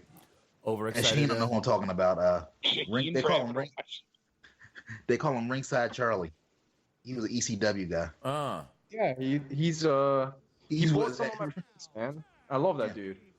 He was at every WrestleMania, literally. ECW guy. He was the Boxman. You'll remember him. ECW guy with the fucking clean shaven, but he always had the ponytail. Short guy. I think Front row at like all the Raws and shit in New York. I think I know who you're talking about. Yeah, it was like him, the hat guy, the beach T-shirt guy, and then the fucking oh shit, I feel bad because he's Lenny? fucking very... The Howard Stern guy? Yeah, Lenny. That's my guy. That's why I felt so bad fucking forgetting. He's a nice guy, man. He's really nice. All right. Is he still around? Yeah. All right, this is another match that got switched up last minute, like literally 40 minutes before WrestleMania pre-show started. This match right here got switched up. This was supposed to be the tag team ladder match, and now it's just a 3-way ladder match. It was supposed to be 3 tag teams. Now it's just a 3-way. It's going to be Kofi, John Morrison, and one of the Usos. What a fucking flop this is when it comes to Kofi Kingston's career. Last year he's winning the title. This time around he's just got Jimmy Uso. Last year was Kofi Mania. Right. This year it's Jimmy Uso. Yes, Jimmy. Thank you. I can't. I used to be able to tell them apart by the one had a tattoo, one didn't. Now they both are sleeved out to all hell. So more confusing. I just don't see how they're going to get. I mean, one person is defending tag team. This is just. And why did they have to wait until 40 minutes before so they wouldn't get backlash for it? I mean, that was. I don't know. I guess maybe spoilers. I guess they literally want you to be surprised the whole way through. This is like the DJ Hyde move where he's like, oh, Atsushi Onita's coming in against Matt Tremont. And then it's like you're in the building. You're like, oh, dude, is that the main event? Onita and Tremont? Like, it's here. It's here. And then it comes to the main event time. It's like, oh, 6-man tag. We're like, whoa, hold the fuck up, dude. Hold the fuck up. You said 1-on-1. Explosion. What the fuck? This is not what I signed up for. This is a DJ Hyde move right here. So Shane, your thoughts? What do you think about them charging $60 for this show? I don't see anything wrong with it because if you're dumb enough to pay it, I mean, dude, it's $9.99. I don't know why it's even on pay-per-view. Like, who other than it's on pay-per-view and it's on Fight. Yeah, why? Why would you do that? Well, what I was hearing was that we were talking about before on one of the shows that they were trying to get in with one of the like streaming services, like ESPN Plus, Disney Plus, whatever, Netflix, what have you. Apparently that they either hit a snag or that completely fell through. So now, in order to try to kind of look good for the investors, they're trying to double down and try to get more pay-per-view buys, streaming buys. So they're on the Fox Sports app. You can get the pay-per-view from there. You got to pay for it, of course, the Fight TV, all kinds of the other platforms and shit. So they're just trying to do everything they can to get pretty much any penny that they can squeeze out of this fucking thing. Oh, great. Here we go. Ladder match for the tag team titles. I can't. I'm just confused. I can't even anymore. Anyway. I know Boxman won't know who he is, but Anthony and Smark, do you guys remember the Elephant Man, the reggae artist? Yeah. It's like the fucking yellow and the goddamn pink dreadlocks and shit. Tell me Kofi Kingston doesn't look like fucking Elephant Man right now. I wasn't even thinking about that till you said it, and I got a close up of Cody. Jesus. He's tributing Takashi getting out of jail. It's like a little Uzi Vert mixed with Elephant Man. Oh. Yeah. Yeah. But I swear, all the shit Kofi's done to his hair recently, by WrestleMania 42, he's going to be bald. Okay, that's another dumb thing. If they're only having one person per team, why bother having two fucking belts up there? And do they have to grab both? Apparently, no one knows. Not even. Yeah, that's dumb. That is dumb. That's a fair point, Smark. I didn't even think about it. That's pretty stupid. That's stupid. That's what I was. Yeah, I mean, I don't get how one person is defending tag titles. This is ridiculous. Well, I guess just to avoid like the confusion that it's not for like, let's say you're not really following the product and you tune in. If it's one title, you might be like, oh, is that the TV title? Like, I guess that's I don't know. Or I guess it is odd. Or I guess they figured out 6 guys, a referee, 2 announcers. And there's 2 referees. 2 referees. You're right. Well, there's 10 right there. I mean, you know, got cameramen down there. So I guess they said, well, fuck it. We'll just have one. Make it smaller. Yeah. I mean, look at that big ass fan in the background. I'm sorry. I told you, it's the brand name is actually Big Ass Fan. I'm serious. It's got a donkey on it and everything. I've seen them. They're in all the warehouses down here. That should just be their new logo for anything they sell merchandise-wise moving forward. Just big ass. Put WrestleMania 30 on a Big Ass Fan. They should. They should sell this on a Big Ass Fan. Yeah, those are in all the warehouses down here because in the summer it gets ridiculously hot. So those things put out a lot of fucking air, man. Let me ask you guys something. Every year they do they put an insane amount of money into this setup for WrestleMania. Mm-hmm. I'm assuming this isn't the whole set. What do you think they did with the rest of this shit? Are they going to just reuse it for next year and try to just cater to California, I guess? I mean, I'm assuming they had more than this. Probably, yeah. It's probably in storage somewhere. Oh, yeah. I'm sure they had a pirate ship for their everything. I'm sure someone was going to jump off of it. I'm sure there was a lot of shit set up that we're just not going to get to see. But I don't know. Well, then again, like your point earlier, Box, they might try to at some point redo WrestleMania and get some mileage out of whatever they got. I don't know, man. I could see Vince wanting to make a little extra on a payday and, like I said, do a WrestleMania Redux. No, I see the WrestleMania remix coming down the line, dude. Yeah. It's going to be called WrestleMania Remix. Fucking history in the making. WrestleMania Redo. History in the making. Second WrestleMania of 2020. All right. We started off this decade with a bang. And I'm fine with that. I'm okay with that. I don't think I would you think mind they either. would throw out the money to get Puffy? Nah, this is the remix. Yeah. Take that. Now, I wouldn't mind it, yet I would feel like this was a big waste of time. Well, I hate to break it to you, but that's pretty much what all this is. Nah, I don't really think so. From the standpoint of, look, right now we're in uncharted territory. We don't know when we're going to get back to normal with this shit. So I feel like this is like a fail-safe. They wanted to at least get some type of WrestleMania out there because they don't know if they'll ever get a chance to do one this year. So I get it. I get it. If they get a chance to I get it. If they get a chance to redo it and kind of try to wash the taste out of people's mouths with this one, fine. But if they don't get a chance to do WrestleMania again this year, at least it's something. I guess that's how they look at it. Yeah. That and also I think to end a lot of the storylines, because I mean we don't know when the next live show is going to be, where they can create new storylines or at least expand them. I mean this got to be almost like a fucking. This is the off season essentially. You know what I mean? Like this is the season finale. They need to have it. I mean, how many weeks are you going to drag fucking Undertaker out there to talk about AJ Styles? It has to end. You know. But the one thing that really depressed me was Elias coming out, and I just imagined the crowd, because I mean usually you have 70,000, 80,000 people there, and he came out with the guitar, and Michael Cole and fucking Corey are like, oh, we don't know if Elias is coming out because he got attacked by King Corbin. I'm sorry, and there comes the strum of his guitar. And there's nobody in the crowd, so it's just awkward. So a lot of these little moments where the crowd is supposed to pop, I mean, it's going to be so fucking awkward. Yeah, man, it is, but it's where we're at, man. I mean, They really do have a fan up top. That's fucking live. This is like PWG. Yes. Let's see. I ordered a shot. Let's see if it comes in the next few minutes here, which means I texted my wife to see if she'd bring me one. So clearly, guys, do you see a documentary coming out of this WrestleMania, like the WrestleMania you weren't supposed to see, or I don't know, WrestleMania the musical or some shit like that? I'd actually be very interested in a documentary on this, like the process. Nice. No, that was nice though. John Morrison just put Jimmy right on his back on the ladder. Morrison's up on not on the turnbuckle, on the post. So that was Starship Pain. Shit.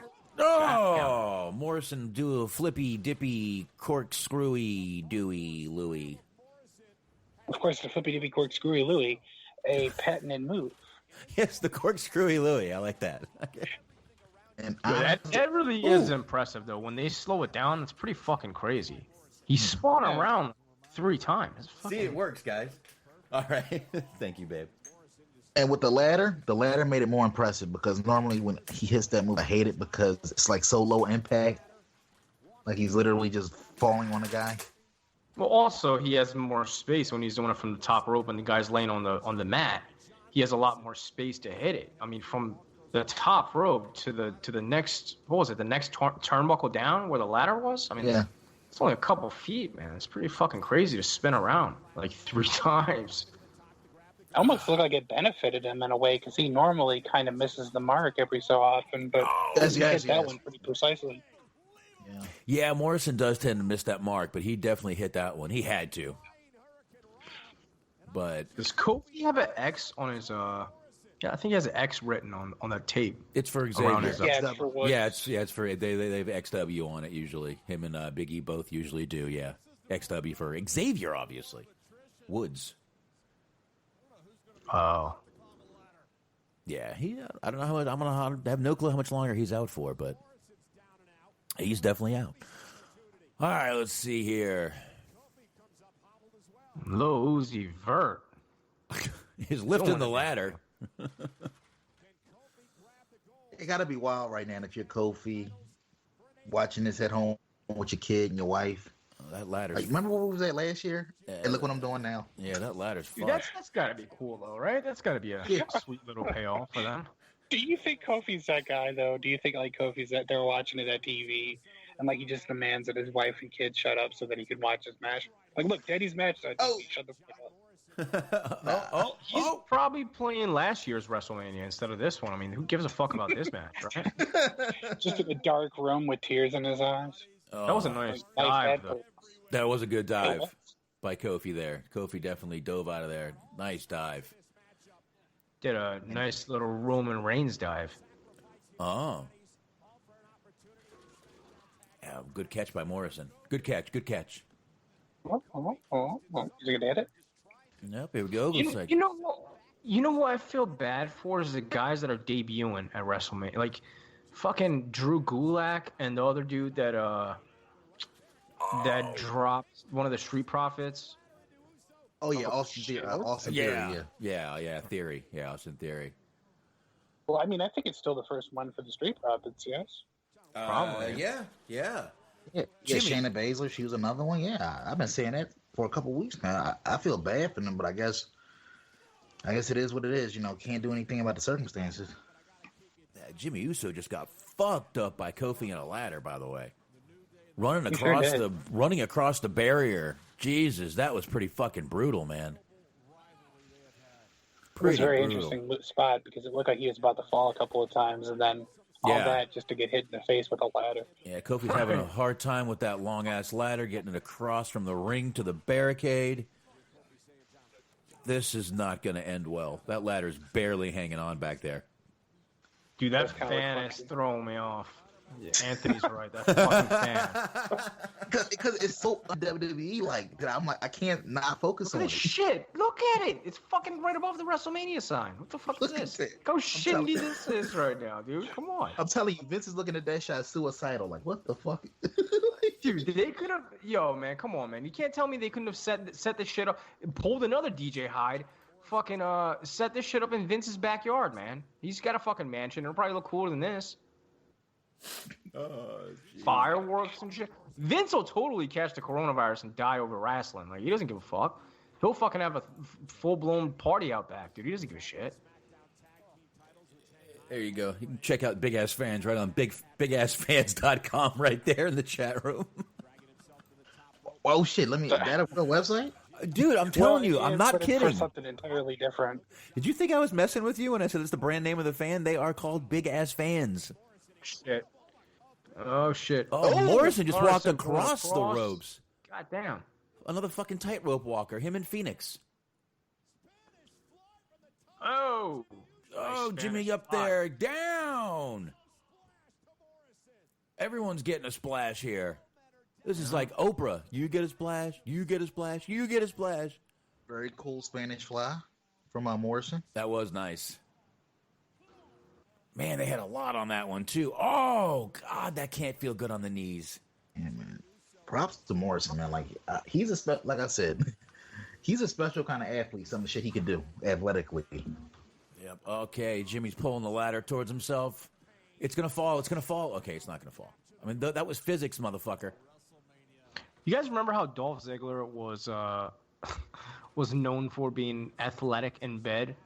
What do you think Jim Morrison is doing? What kind of high spots is this dude pulling off? Oh, they scraping bitches off the wall with that one. Like, can you imagine? Like, what did Ric Flair do? Put fucking chicks in a goddamn fucking figure four leg lock? You know what I mean? Like, what is this dude doing? I don't know. And that was Amy Schumer that said that Ziggler was athletic, which, I mean, I'm not sure. Athletic to her might not be athletic to everyone else is all I'm saying there. But no, that was about, to be fair, that was in like 2011, so that was about 45 pounds ago. True. Yeah. And then Sonny said they had like for 6-7 hours straight or something. Yeah, Sonny also said he was athletic. Sonny said the same thing. But come on, man. You're not having sex for 7 hours, man. Not with Sonny. Not with Sonny. I doubt that. She'll fart. You'll lose your boner, and you're done. I don't give a fuck who you are. That's not possible. Yeah, you're not having straight like straight. Come on, stop it. Just fuck out there.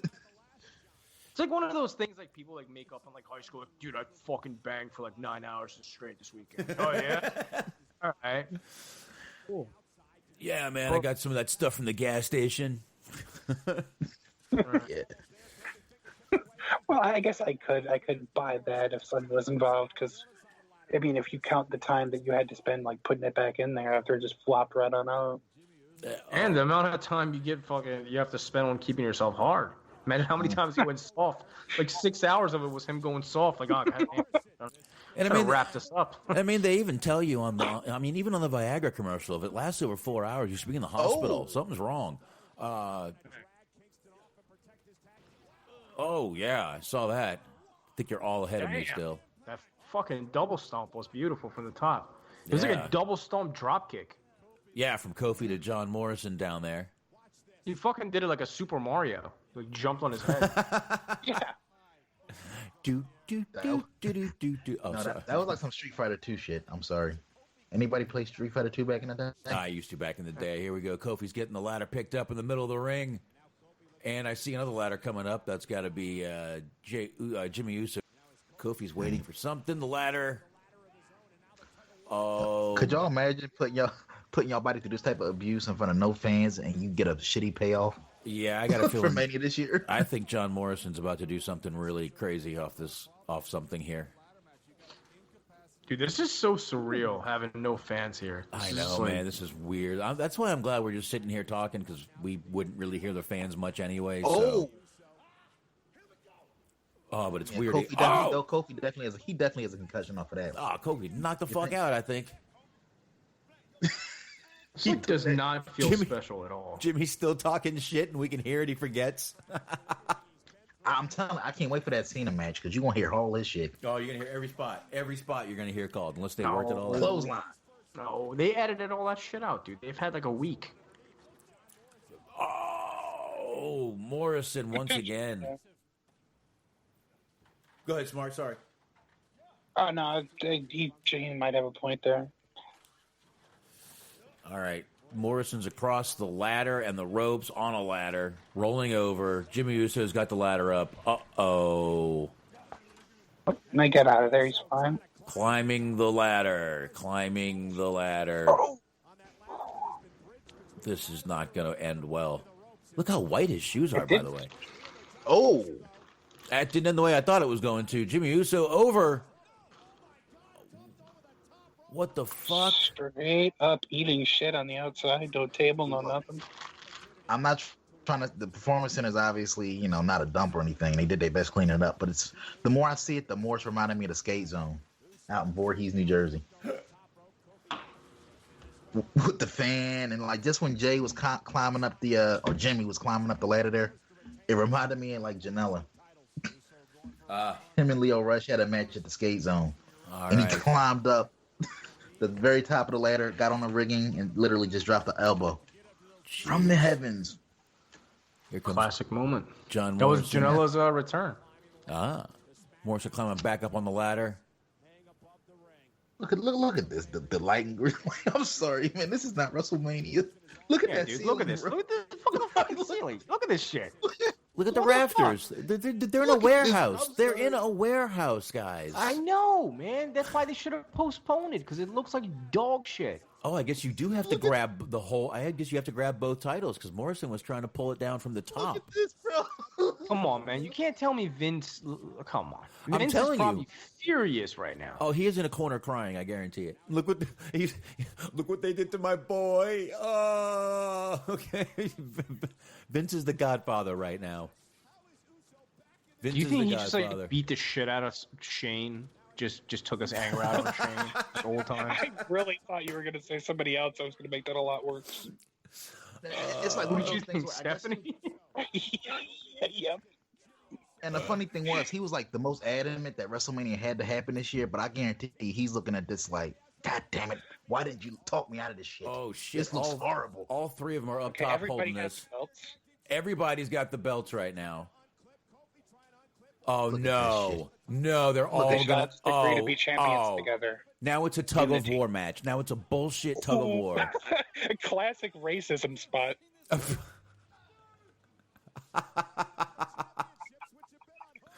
Look at this. Look at that shit, right? Look at that finish, bro. Oh, Morrison. Oh shit! But he got the belts. I figured you'd appreciate that once you saw what I was talking about. Yeah.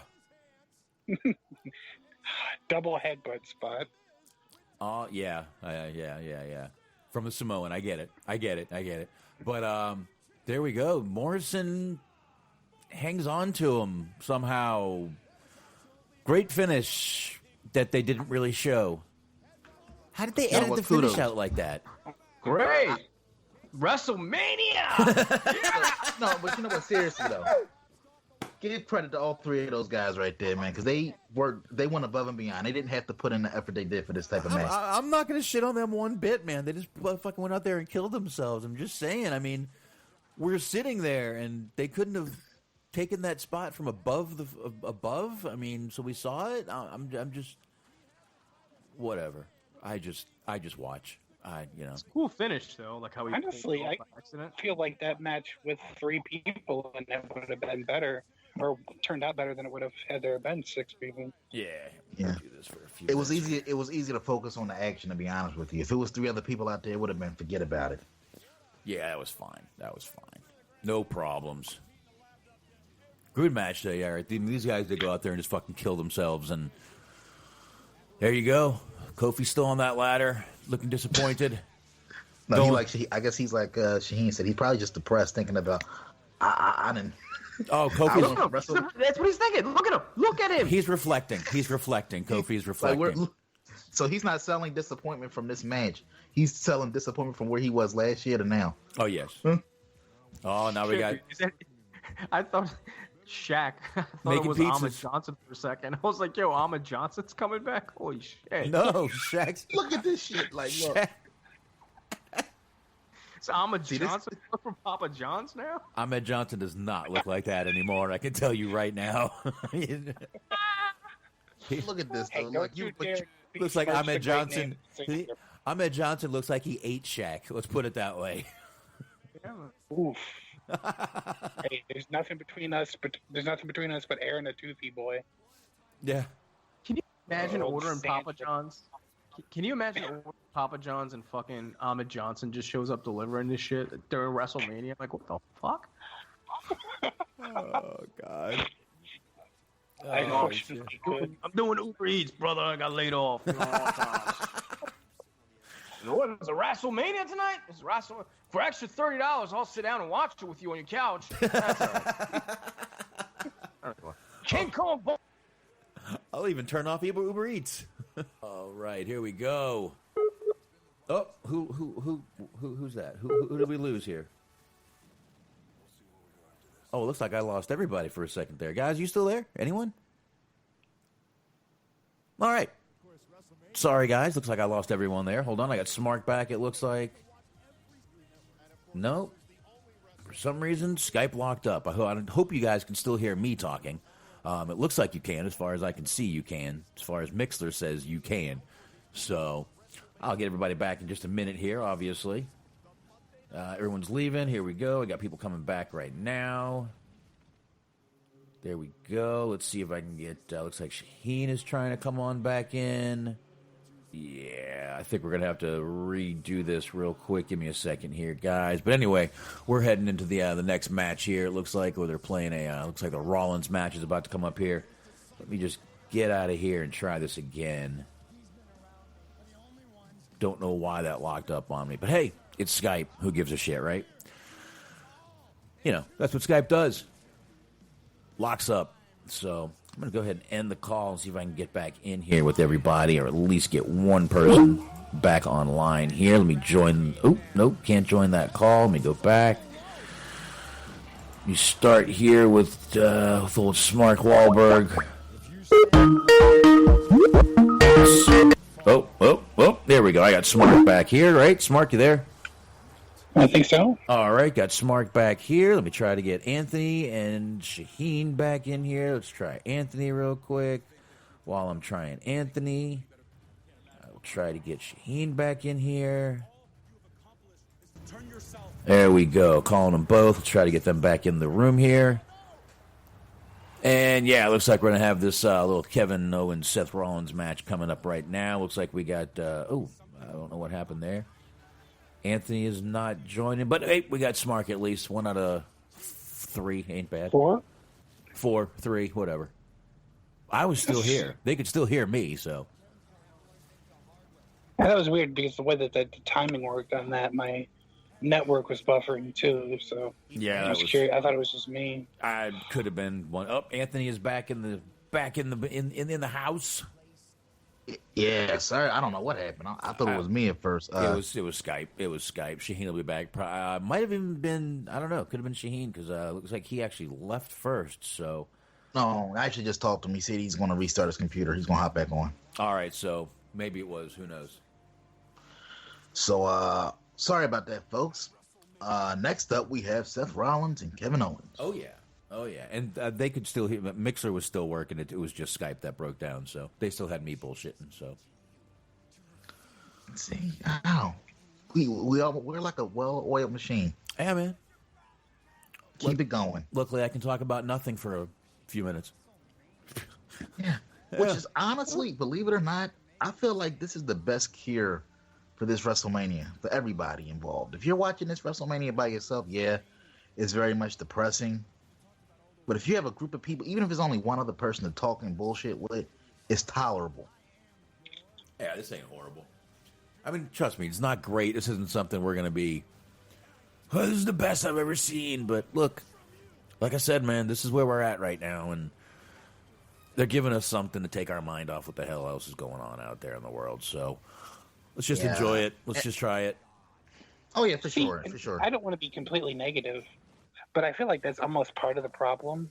It's like, yeah, they're doing, and I mean, I can't fault them too much. They're doing the best they can to keep everybody entertained and whatnot. But seeing things how they're working is only sort of a kind of a reminder of the situation, which I think might have something to do with why some of the ratings have been kind of tailing off. Yeah, but I mean, you watch any show right now, like even the daytime shows, people are doing it from home, and I mean that's just as much of a reminder as this. So, I'm loving douchebag Seth Rollins in this segment. I didn't mean to cut you guys off, but I think we're getting a glimpse. He was going to be one of the guys that had like one of the superstar entrances on this show. Yeah, he's looking more like Damian Sandow every day. Yeah, but here comes the Monday Night Messiah, as they're going with now. Donned in all white. Yes, definitely. Almost. She's got some like black and gold trim. Kind of looks like the Power Ranger, the white Power Ranger. Yes, he does come out in Power Ranger gear a lot. So yes, definitely. I'm actually digging his gear though. Good shit. Not It bad. looks nice. Not bad at all. WrestleMania sponsored by Papa John's. Order now. I'm kind of worried though because I feel like we're seeing all the matches with actually good wrestlers in them tonight, and like I'm really scared what tomorrow's going to look like.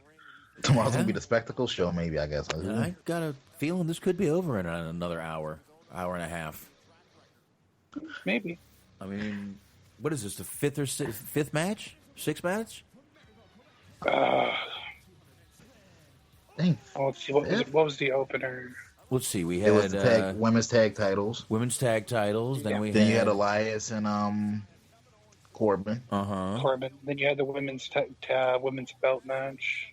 Yeah. Shayna and Becky. Then you had the tag title match. And the pre-show. That's 6 right there. So there really should be only 2 matches left tonight.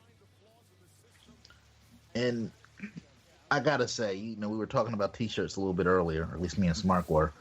I gotta say, I'm loving the yearly tradition of KO's WrestleMania tribute shirt to all of the WrestleMania designs and logos over the years. Yeah, there we go. We got Shaheen back on here with us, taking a swig over there. Shaheen drinking over there. He's drinking Mountain Dew or something. Some kind of crazy energy drink. Got the Amp. Mountain Dew Amp. Jeez. I didn't even know they still made those. Those are good. Oh, they're amazing. This is the only energy drink I like. Well, the Red Bull. I'm actually doing Fierce Gatorade, blue cherry. You were killing me the other couple weeks ago because you kept showing you had the Baja Blast, and I really wanted one. And I got one at the grocery store. I just got a 6-pack of that shit. It's good stuff. Did anybody drink the Surge back in the day? Yes. Remember Surge? Yep. Hell yeah. They still have Surge. They did. They brought it They back do? out. Here and there, it came back for a little while. Wawa had it for a little bit. Of course. I can't speak for everybody, but at the Walmart here, they have like a whole freezer or refrigerator, those little coolers. Yeah, all Walmart. The checkout line, they have those whole cooler full of them. Yeah, I haven't been to Walmart in a while, but last time I went, there was some there. Yeah. There was. Kevin Owens and Seth. Dude, Seth Rollins is really trying to be Jesus. I haven't watched wrestling for a while. He's really trying to be Jesus. He is. I mean, you never know. Vince might want to wrestle him soon. I was going to say, do you think Vince wrestled him back in the day and he was just the Invincible Man at the time? Might have been. It might have been.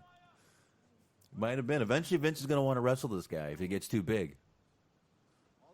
Yeah. Ain't bigger And than it's all me. intentional. No way he's bigger than me. This WrestleMania has got you see the kayfabe article, right, Box? Mm-hmm. This is God's revenge on Vince. Yes, God revenge on Vince. Could be. You never know. But like I said, man, at least they're giving us something here. What are you gonna do? What are you gonna do? Look at that. 3 cameramen. There's way more than 10 people in this building. Some people are going to be very upset about this. How pissed is Snickers for sponsoring this now? Oh, they're fine. Why is the cameraman? Why is the guy holding the thing over there laughing his ass off? That's what I want to know. He's like, what the fuck? Yeah, he's like, I can't believe they're actually doing this. What a fucking idiots. Okay, all right. You know why? Because they're probably on their 11th take of this match. They've probably been there since 1 p.m. It's now 11:55 p.m. and Vince is like, "Oh, one more take, pal." Oh, that's a good point because you figure. Now, do you guys think, like, just in the event that somebody did leak something, that they tape multiple endings for some of these matches? Maybe. There's 11 fucking different variations of every match. I want to say yes, but like they showed Roman in the video package. Yeah, they kept showing Roman in the video package. You're right. Yeah, but that's different though, because the video packages, you know what I mean? Like that takes a long time to put together and all that shit. They probably just scrapped that and said, "Fuck it." Them having AJ Styles and Undertaker in a goddamn graveyard, it's very easy for them to be like, "All right, let's do 2 more takes." You know what I mean? They're already there. Right. True. And Rollins is putting Kevin Owens in the apron to the test, and as Smart said, that is the hardest part of the ring apron. So That's right. I'll tell you what, though, man, they did a pretty good job at keeping the spoilers away. I didn't see any spoilers at all. Yeah, man. That's because Vince basically threatened everybody with their life and their job if they got leaked. As he should. Dude, if you were there, that means you're one of the absolute essential staff. So if it gets out, like, yo, one of those motherfuckers, you know what I mean? Yeah. Somebody And it was so deep because each match got taped individually. So literally, it was essential staff. It wasn't like they had everybody like just waiting around to do their match. They literally taped one match individually. Yeah, it's not hard. And then to once narrow you it. did your match, get the fuck out. Yeah, not hard to narrow it down here to who would be the leaks. So, and I think essential staff was like Heyman, Pritchard, Stephanie, a couple writers, cameramen, obviously, and it's basically like Vince. They said Vince personally threatened everybody. If anything gets out, you're fired on the spot. Did you expect anything differently? No, I mean, I was on the same shit. I appreciate it. We're gonna risk their job in these tough economic times that we're currently in. The fucking make Dave Meltzer happy and cream his pants. Yeah. Like, even more so though, if you were one of the wrestlers, like, you're still out here busting your ass for this shit. Why would you want to go and leak it and have nobody watch or give a fuck? I mean, people kind of don't already, but why would you exacerbate it? No, what you do is you start a fake account and you gamble on yourself in Vegas. Mm-hmm. That's what you do. All right, I know I'm winning because it's already taped. Vegas, baby. Really weird bet from I'm Not Seth 7. Not Seth Rollins 922. What is that? All right. Well, it's You know not what I Seth just thought Rollins. of? Huh? You know what I just thought of? What? Like, I was just telling you guys they probably recorded each match like 9 times because Vince saw it and was like, yeah, that's not good enough. Well, let's do it again. Can you imagine being Kevin Owens and having to sit through that douchey-ass fucking cringe-worthy entrance of Seth Rollins like 9 times in a row where this dude's just coming out doing that fucking cringe-worthy-ass smile, doing the whole Messiah. Dude, I'd just be sitting there like, oh, just kill me now. Oh, and just like that. Where's this virus at? Where's this virus? Strike me now. I've Cannonball. Go ahead, Smart. I've just occasionally felt like calling him Cannonball. Just cannonball. Yeah. Another one with there. the old cannonball and with the old swanton. There you go. Shout out to Jeff Cannonball. He just got married. Wow, nice. Congratulations. Yeah, congrats. As I restart. Yeah, I'm gonna have to. I'm pretty far behind. Also, I'm gonna have to refresh in another minute or two here. Oh, good. Are you at the Swanton from Owens? I'm at the replay. I just saw this time. I'm at the replay of the Swanton. Oh, Or from the future. Yeah, Smark is in the fucking future. I'm gonna go ahead and leak this for like $5 from Meltzer. Yeah, there you go. how dare you? All right. Oh. That's crazy that the ceiling fan is like the highlight of WrestleMania for me right now. Like, I cannot get over this shit. The ceiling fan is fucking stealing the show, want man. to look I at can't- Twitter right now to see like how many tweets are just mentioning the ceiling fan. I can't believe it's the first time you've seen it because I've mentioned it like 2 or 3 weeks ago. I mentioned the fan was up there. I've seen it. I've seen it the whole time, man. And honestly, maybe it's because I feel like it's WrestleMania. I'm paying attention to more shit, like how do they do the camera angles, how they do this, do that, and literally when they did that first wide shot, that's the first thing I noticed was that goddamn ceiling fan, and I have not been able to stop focusing on it ever since. Dude, I'm 'Cause it's telling like I once- can't watch it. All I'm fucking staring at is a goddamn ceiling fan. I'm just fucking looking. That's all I'm looking at. Look at that shit, man. Like, I'm sorry. It's like, yo, like fucking Sami Zayn is going to the top row. This dude's, holy shit, he's gonna do a 630. I'm just like, oh, this the ceiling fan. There's a fan right there. There's a fan. There's a fan. Still spinning. Still spinning. 'Cause I look, wonder you how can tell- fast the ceiling fan is going. How many spins do you think it does in a minute? Let me just go ahead and count this. And then meanwhile, these guys are killing themselves in a ladder match, and I'm just counting how many times it spins in 1 minute. Yeah. Yeah, because the one thing, look, we can criticize WWE's booking ain't been what they used to be, blah blah blah, but they've always, from a production standpoint, always been top notch, and it's just like bizarre to see a WWE broadcast under these circumstances. Mm-hmm. Yeah, this is some pretty crazy shit, man. But This is hilarious. So Joe Numbers put on the MDK on the Murder Death Kill group. He put, this is like the IWA Mid-South version of WrestleMania. And some dickhead decided to comment, nah, way less talent on Mania. It's like, what? yeah. I mean, you could hate WWE if you want, but I mean, are you really telling me that Ian Rotten in 2020 has better talent than Seth Rollins, Kevin Owens, fucking AJ Styles? Get the fuck out of here. Listen, I mean, that Daniel Bryan is no Mickey Knuckles, brother. No, listen, some people are just simply delusional, and you can't help it, Shaheen. There's nothing you can do about it. See, the joke that should have been made there is no, the people on WrestleMania are getting paid. It's such a distraction, dude. I'm telling you. I cannot fucking stop looking at this goddamn thing. And I wonder how many people I just ruined WrestleMania for because now they can't stop looking at the fucking thing either. Bro, once again, Joe Numbers steals the internet for me today. This, air quotes, WrestleMania feels like the WWE series finale. It should have just been called WrestleMania at the crib. Oh shit! Look at this. God bless Byron Saxton for still dressing to the nines for this show. WrestleMania. It does remind me a little bit of like Lucha Underground because they had the temple. Yeah, they could have Then, called like, it. at the end of season 3, something happened to where they had to move from the temple to a different venue. Yeah, they could have called this In Our House.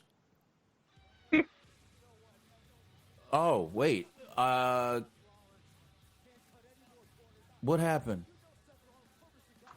Will See, I somebody don't know count it where out? that- I said there was going to be fuckery in this match, I believe. Oh, disqualification. That's probably what it was. Disqualification. Yeah, I did see that. Oh, the chair. Oh, the bell. The bell. The ring bell. Yeah. I knew So there was Rollins gonna, go. I knew, So KO wins by DQ. I knew there was going to be fuckery. As she It could have would been say. right like once tonight. Yeah, I don't even care enough to think back that far. You know, last night. Oh, wait. I think a promo's coming up. I think Owens has a microphone. He's a good talker, so I think we should play this one. I will. No. You don't get to end this way. No. I thought at WrestleMania you were a god. Huh? Those weren't the actions of a god. Those were the actions of a little bitch. Huh? Come on, Seth. Language. Come on, you think you're half the man you claim you are? Prove it. Get back here. And let's finish this. Once and for all. Don't test me.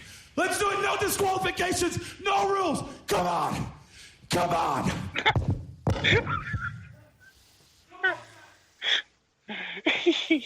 It was a good promo. I don't want to shit on it completely, but at the end he started like kind of drifting off to like Randy Marsh from South Park territory. Wait, they're restarting this. They're restarting this match. Come on, Smart. That probably was like take 18 for Owens. He's probably like, I don't know what else to say at this point. They restarted the match. Okay. They didn't even consult President Jack 20. Okay, whatever. Awesome. So this match continues. Yeah, they gotta give us one more hour. So I'm guessing. Let me see. 1 more hour. Oh, no more. No mas. So I'm guessing they're gonna close with Taker and AJ. No. One more hour, according to Gronkowski. There's apparently 28 more hours going on until the party ends. Well, still, the night is still young, boys. This is fucking hell of a party. We're gonna have to WrestleMania weekend, baby. I'm gonna have to reset Mixler because it just doesn't go that long. For those who can't see right now, Shaheen's doing a keg stand. Oh yeah, dude. I'm doing the fucking Teddy Hart version of the keg stand, man. Yeah. Yo, he must have been a legend at the keg stand. Can you imagine this dude? Oh. Moonsaulting off the keg. Yeah. Oh, Seth has. I just told Joe the same analogy I gave you guys with going to a fucking party that's promised to be like a banger, and then they tell you like, oh, it's just us, and let's keep it going for 30 hours. He responds with, who wants to do shots of NyQuil so we can all go to bed? Of NyQuil. Here, I like that. It's true, man. It's like WrestleMania brought to you by Scratch Snickers. NyQuil. Keep the party going for 30 hours long. Oh, WrestleMania brought to you by Xanax. Yeah. Thanks for the song by Little Xan. All right. I'm shocked you know Little Xan. Shaheen, if not for you, I probably would not, sir. You know Little Xan through me? I hate Little. I don't know where you would. Maybe I just talked about him briefly. I think we were making fun of him one night. Probably. Okay, that makes sense. On a Patreon, I believe we were. Sure, that makes sense. I should start re-releasing those. I should give them to you to re-release. Man, just fucking put them out on whatever. I've got them. I've got every single one we ever did, man. Man, look at Kevin Owens, man. He's aged, dude. I haven't seen this guy for a couple months. I didn't even know he had a new tattoo. Oh, He's got the fossil tattoo now. Well, he was out for a few months, and then he came back with a few more tats, and he was actually, when he came back, he was really ripped. He's put on a few belly pounds since then, but he probably got the press. Yeah, well, he can't. I feel like you can always tell when somebody's in good spirits about where they're at in the company.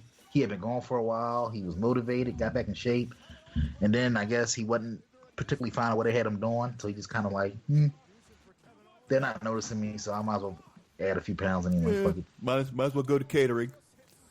I could see Eric Bischoff there. We did hear he was in catering a lot, so.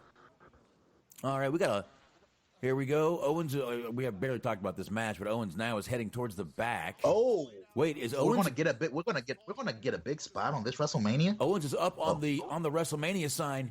He's up on the sign. That's pretty fucking high up there, dude. Oh, WrestleMania moment. Oh, off the sign. Bro, that was a shame. He hasn't even jumped yet. What? I hope they do a replay because I was just staring at my dog.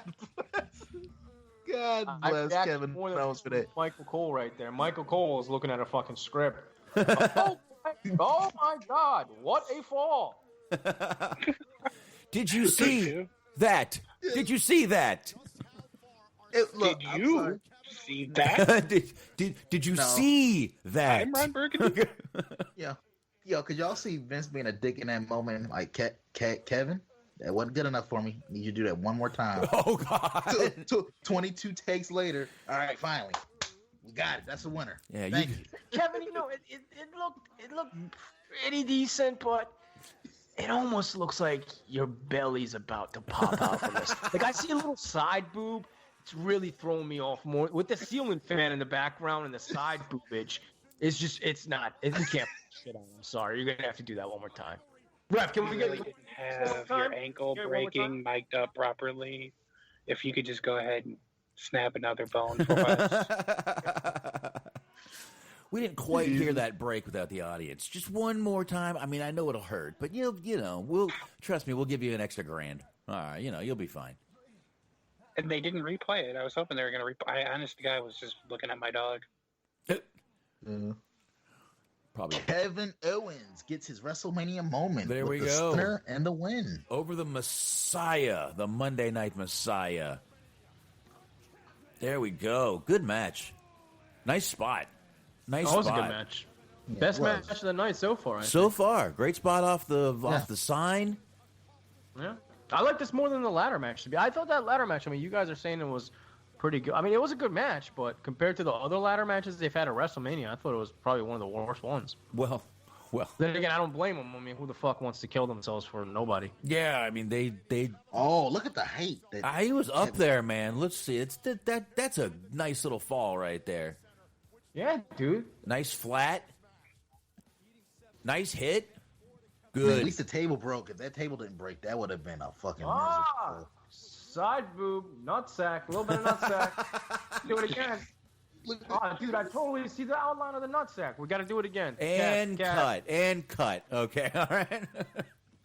And then, like, meanwhile, like, Seth Rollins has, like, a boner in the background, and Vince isn't complaining about that. But, Kev, dude, see the nutsack, man. Yeah, look, you see him limping. Yeah. Vince definitely made him do that spot at least 6-7 times.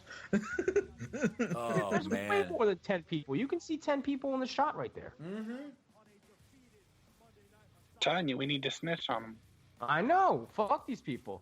Let's be cop callers. Fucking get them for. Hey Vince, give me $350,000. Otherwise, dude, I counted. I took screenshots and all, man. I'm fucking. I'll Tekashi 6ix9ine the fuck out of you, WWE, right now. Man, he ain't worried. He'll just call Hulk Hogan. You know, Hogan runs the police everywhere, right? Mm-hmm.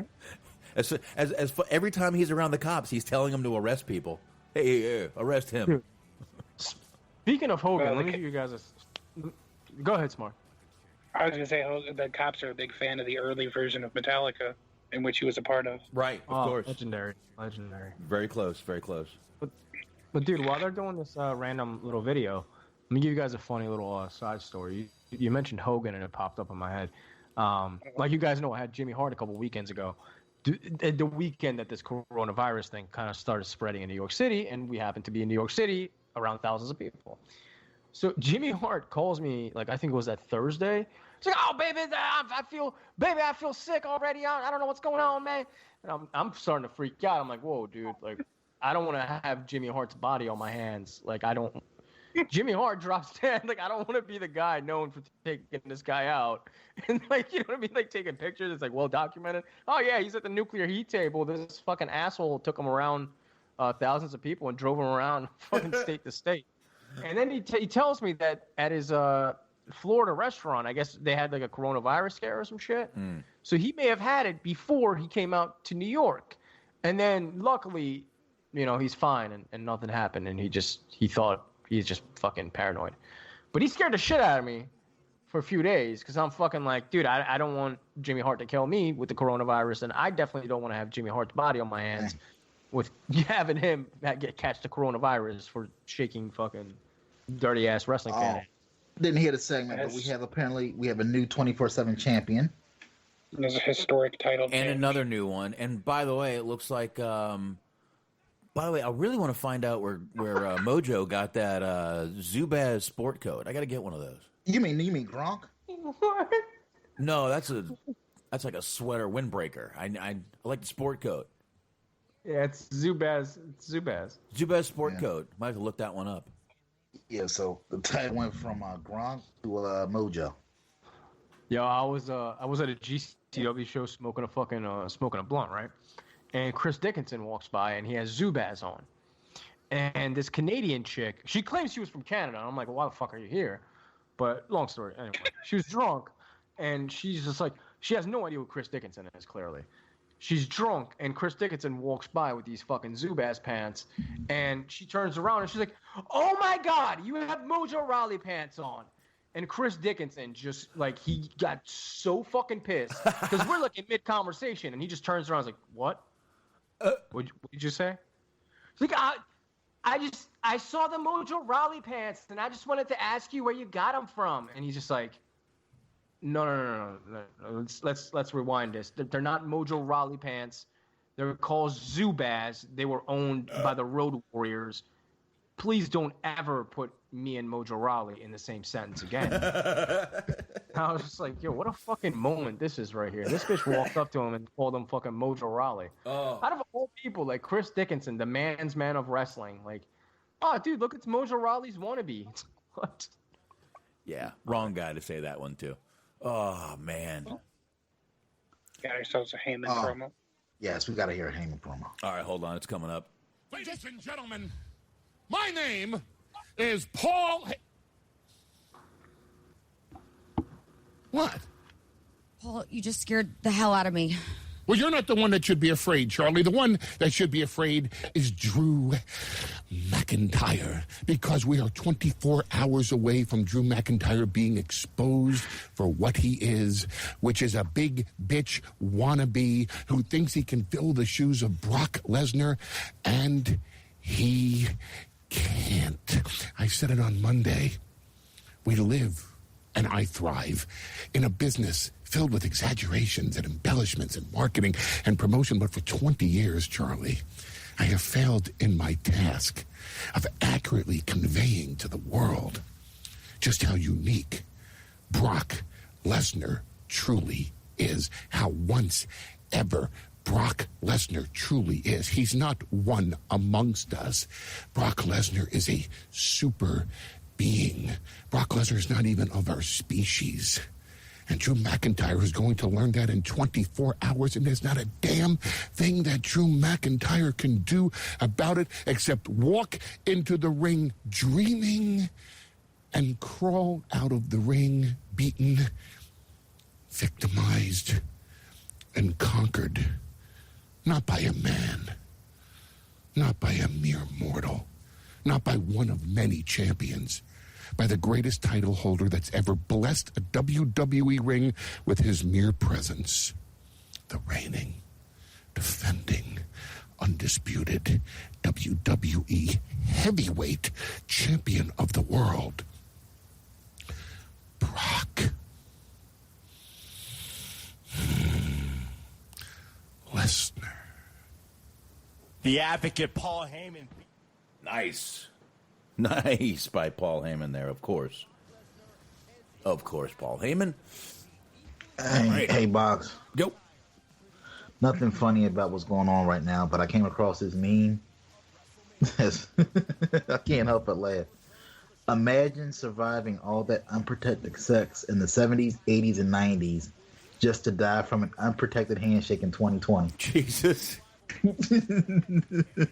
Pretty sad, man. Pretty sad. All right, so what are we getting now? Are we getting Ziggler and Otis? And that one is going to suck. Just because of the story, like I mentioned yesterday on the show. All that build-up.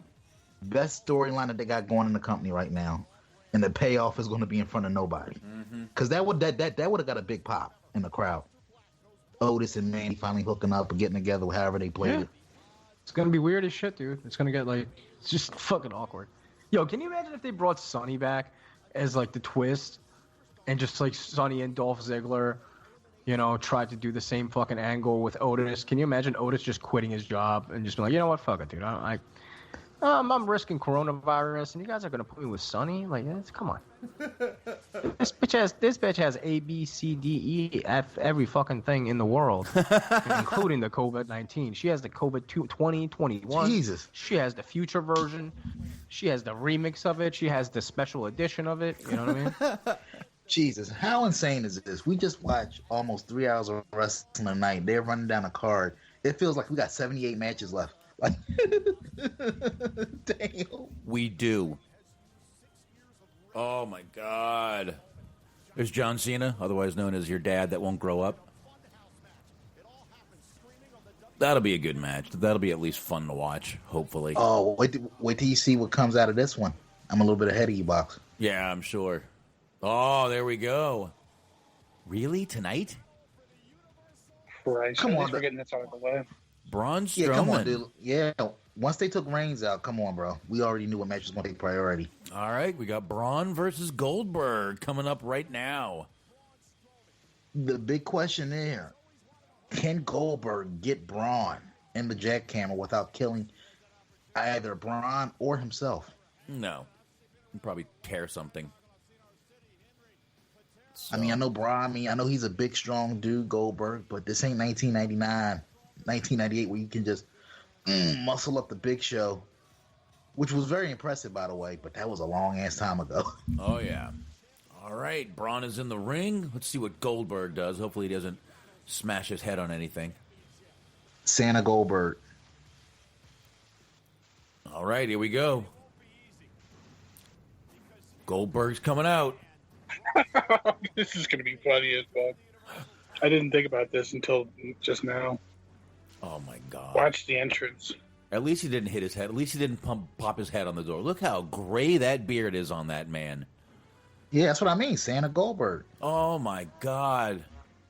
Him and Hogan, they got the same exact beard right now.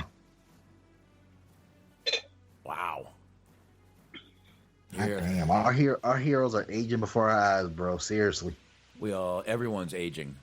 Nothing we can do about it. Here comes Goldberg. Coming down. Okay, to be fair, I know we like to have a lot of fun here, but I really don't appreciate the claim that Goldberg was up for my hero. Yeah, I didn't mean to imply anything that's smart.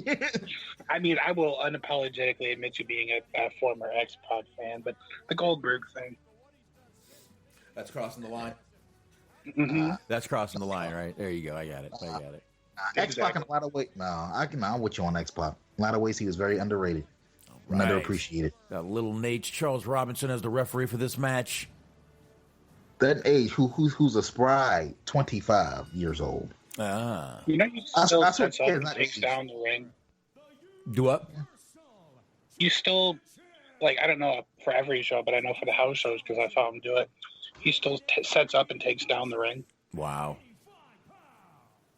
And like, I feel bad for him because he's one of the only people that does it. Probably because it's him and like 2 or 3 other people. Wow. And then people keep stopping him to take pictures.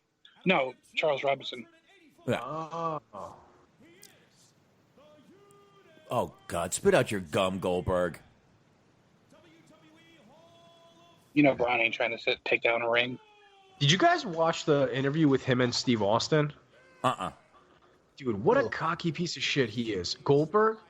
Oh, yeah, I actually did watch that. Holy shit. He was sitting there, he was like, you know, a lot of people just say, like, I just seemed like I wasn't enthusiastic about my return. Well, you got to keep in mind, I've never really lost in my life, so it was really awkward for me to lose. And I'm like, it's not real, dude. Like, what do you mean? You just you lose. It is what it is.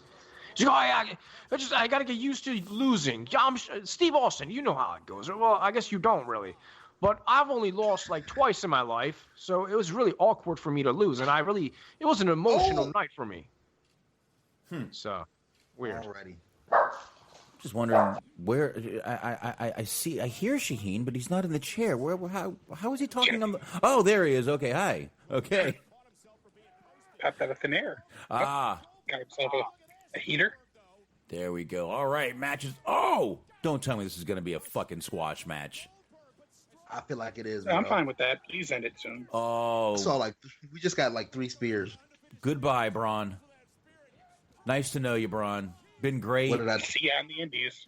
What did I tell you? They're not putting the fucking title on Braun. This one I do remember. I remember emphatically picking Goldberg last night. Yeah, I will. Yes, Goldberg. Yeah, fuck out of here. Like, Braun is not getting that belt. Look at that white ass chest hair. Oh my God. Oh my! This is embarrassing. Remember when Braun used to come out and like kill people, like just go out there and take people apart? And now Grandpa is whipping his ass. Oh, there we go, Braun. Oh, did you guys hear? He actually did it wasn't publicly, but apparently he did apologize behind the scenes. Yeah, fucking. About being an asshole. Oh, great. Because some of his friends, because he does have friends in the company, believe it or not, that actually used to work on the indies, and they kind of schooled him to why that wasn't the smartest thing to say. What the fuck? Hold on. Don't do nothing yet. Braun picking up Goldberg. One more slam. Come on. Ooh. That was on his side. Braun wins. Well, look at that. Yes. Good move. I'm going to take my ceremonial victory lap here. All One right, of the only things Braun. I got right tonight. No, I am genuinely shocked at that. Like, wow. It's about maybe a year or two too late, but hey, it's happy for Braun. Good for Braun. Yeah, especially after that beginning. That was a much better idea to go with this. This is much better. Very nice. Good for Braun. I don't care if no one's there. Good for him anyway. I'm actually kind of happy about it, considering that he is a fucking douchebag. That his big moment happens in front of nobody. Oh yeah, He gets to feel what it's like to work on the indies now. Good for you, Braun. Oh, wait till you hear all the people on the. This is WWE rewarding bad behavior and people being douchebags online. Oh, I can see the fucking. I can see Facebook blowing up right now. I bet. Oh, I mean, you know very well that Vince doesn't give a flying fuck about the indies. No. If he did, he wouldn't try poaching them so hard. Yeah, no shit. No shit. And yeah, Dogger in the chat said Vince is rubbing the big dog's nose in it.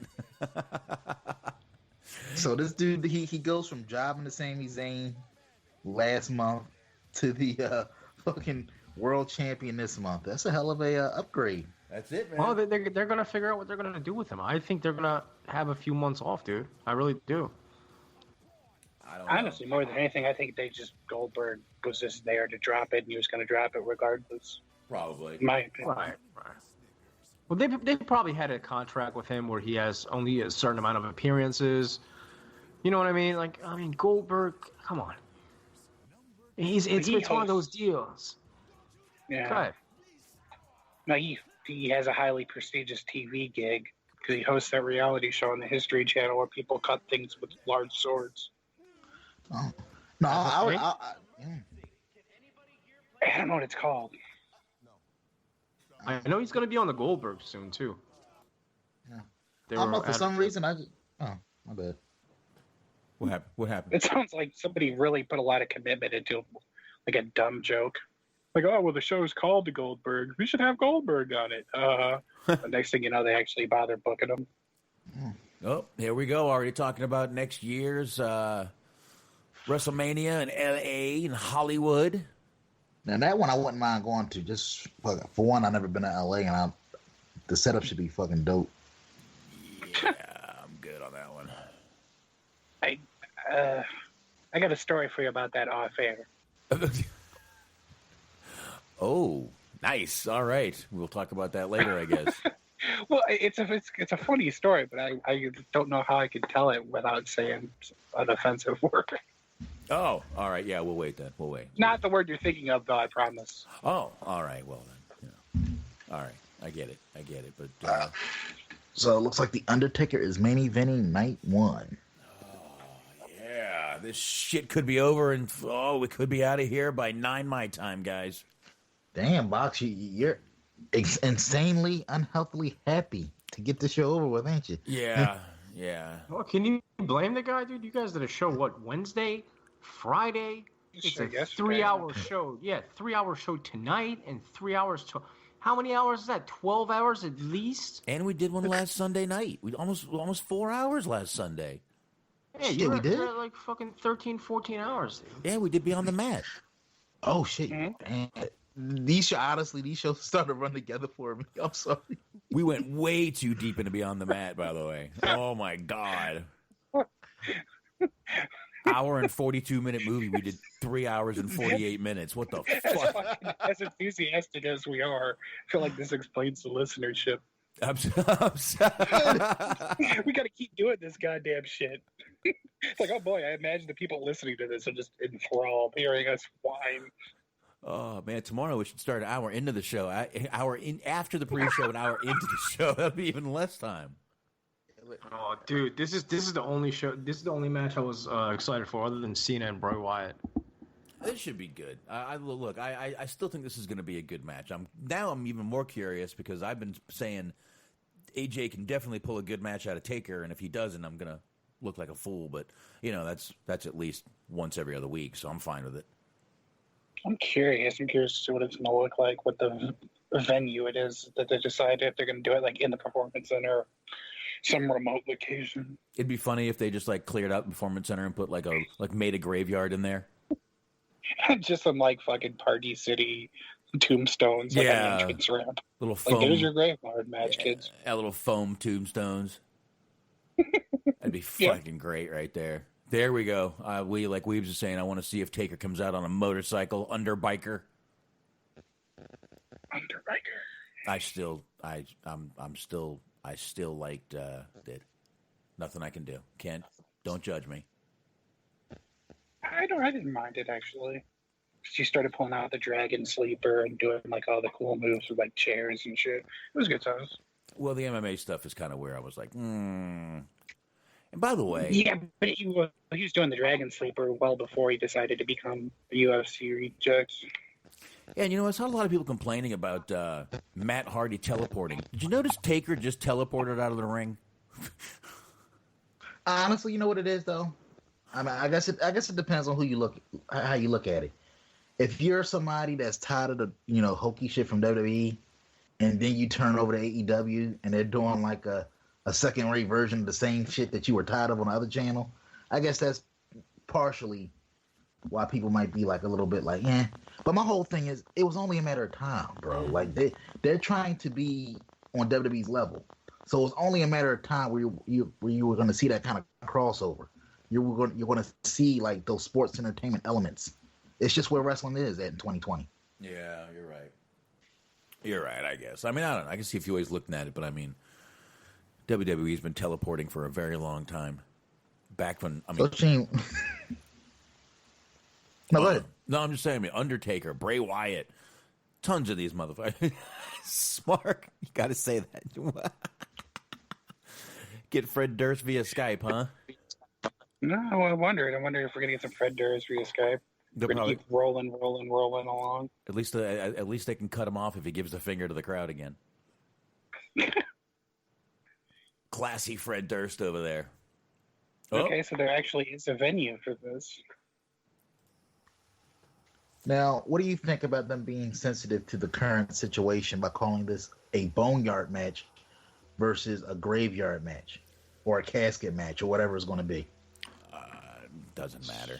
I really don't think it matters. But these, where are they at? Like Universal? Oh, it's going to be cool, dude. I already like it.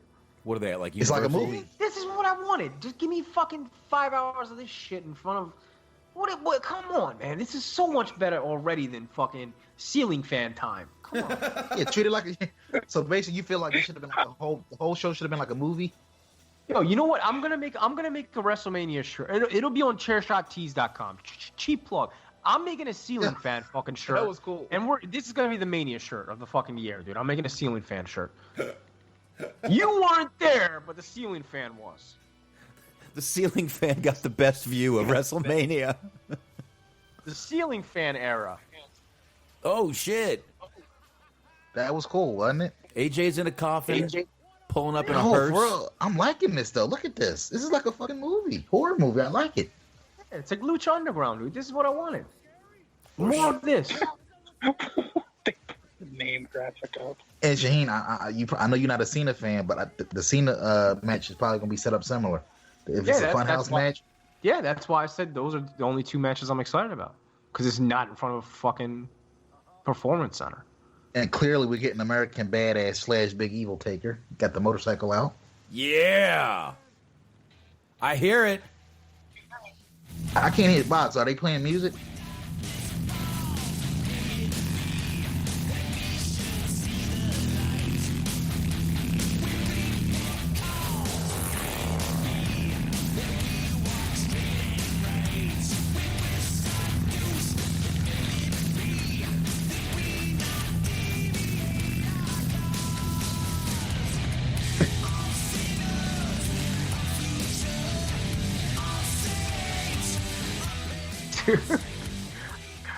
I'm loving this, bro. Fucking. I'm so happy Kid Rock isn't there, man. I was fucking in fear of Kid Rock pulling up with this guy. Motherfucker Oh pulling my up God, on. no, that would have been amazing if the Undertaker came up on a motorcycle and fucking Kid Rock was in a sidecar. Dude, this is badass right now. He pulls up on the fucking Harley.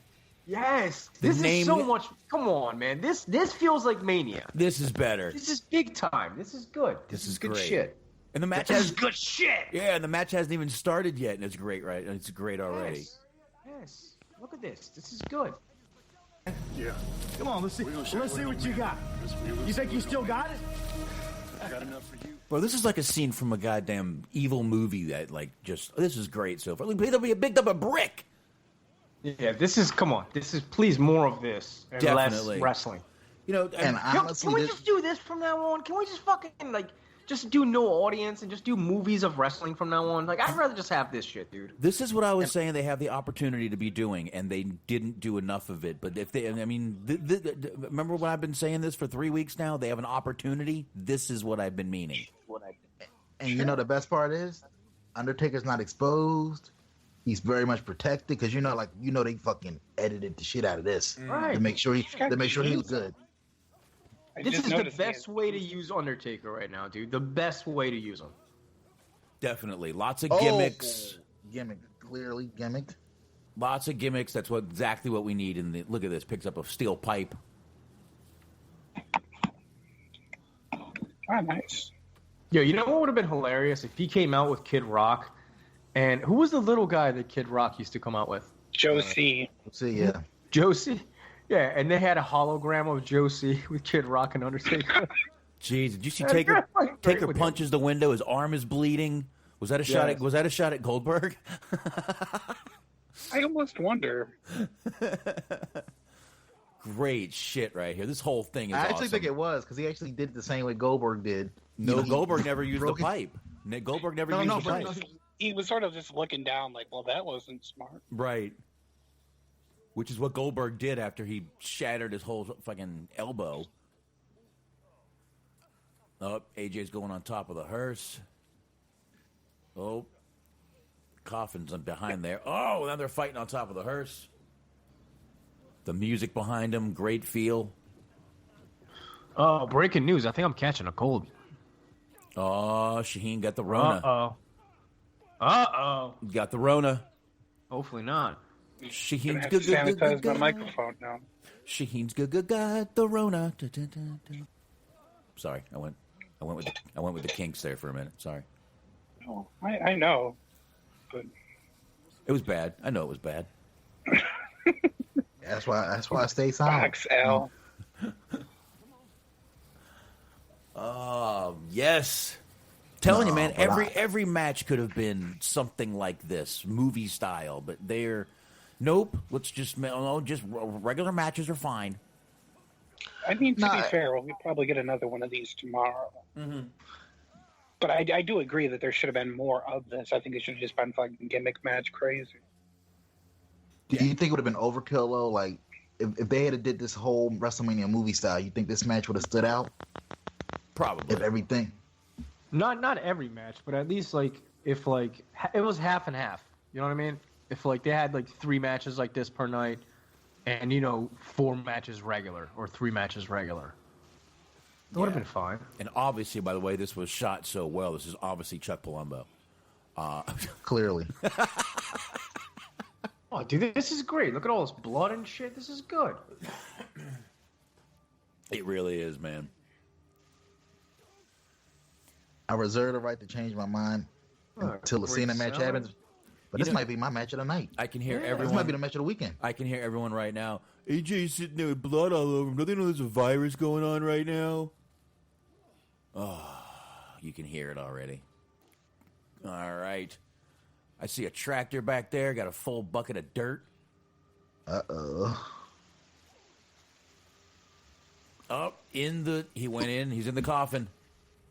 AJ's in the coffin. Look at that close-up, bro. That's Palumbo all the way. Look at that close-up. Definitely. Cinematic genius right there. Dude, this is great. This is the way they shot this is fucking phenomenal. No pun intended. Ah, I see what you did there. All right, Gallows and Anderson show up here, and I love this is like a cowboy music now. Welcome back, Smart. Thank you. The lights are on. What's happening here? This is amazing, bro. Seriously, all of this. Dude, yes. Druids, See? Druids. This is dope as shit, dude. Come on. This is cool. We got Druids. This is fucking... Box, did you freeze up or something? No, I'm good. Oh. I can hear him. He's fine. No, I'm good. I think Smart is back, right? Mm-hmm. All right, yeah. He left for a second. That was all. Yeah, he just left for a second. Here we go. I don't blame you, Smart. I got lost in the greatness of Palumbo, too. Dude, are these 6 feet apart, though? This is not totally social distancing at all. This is a lot of druids. It is. Taker's taking them all out, though. With one punch, one kick. And then Gallows and Anderson get into the melee. This is probably the most badass Gallows and Anderson have looked since they came to the company over 3 years ago. Watch Gallows jump on his bike at the end and leave on Taker's bike. I would.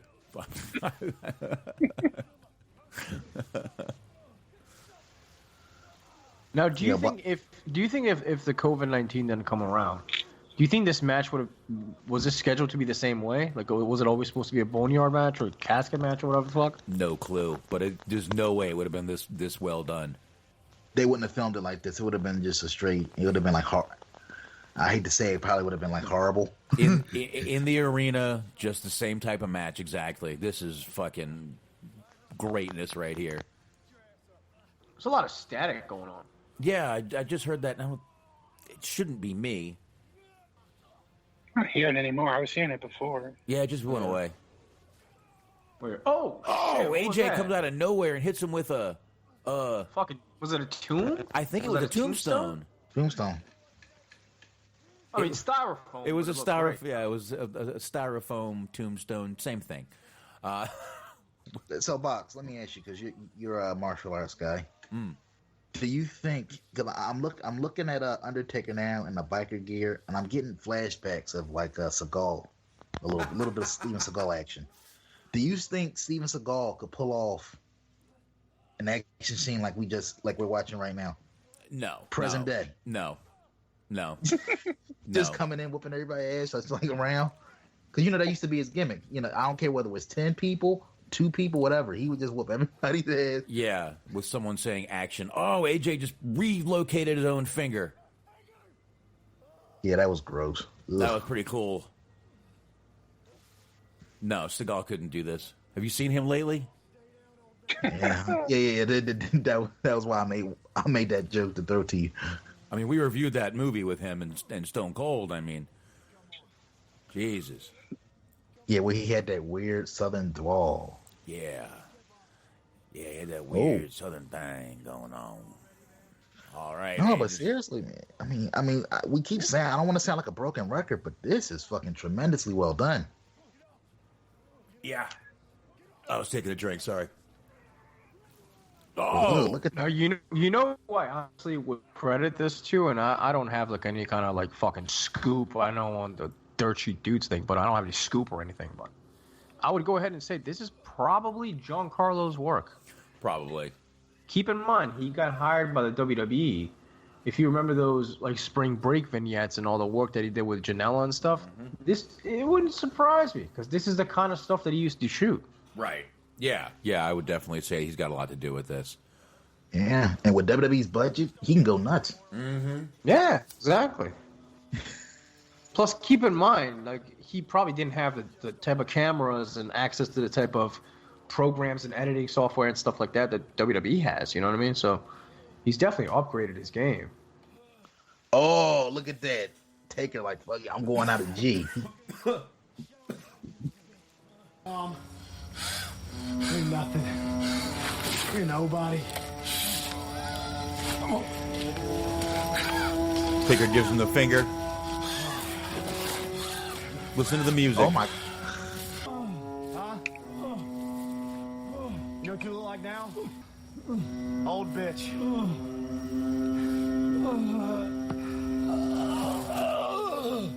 Trust me.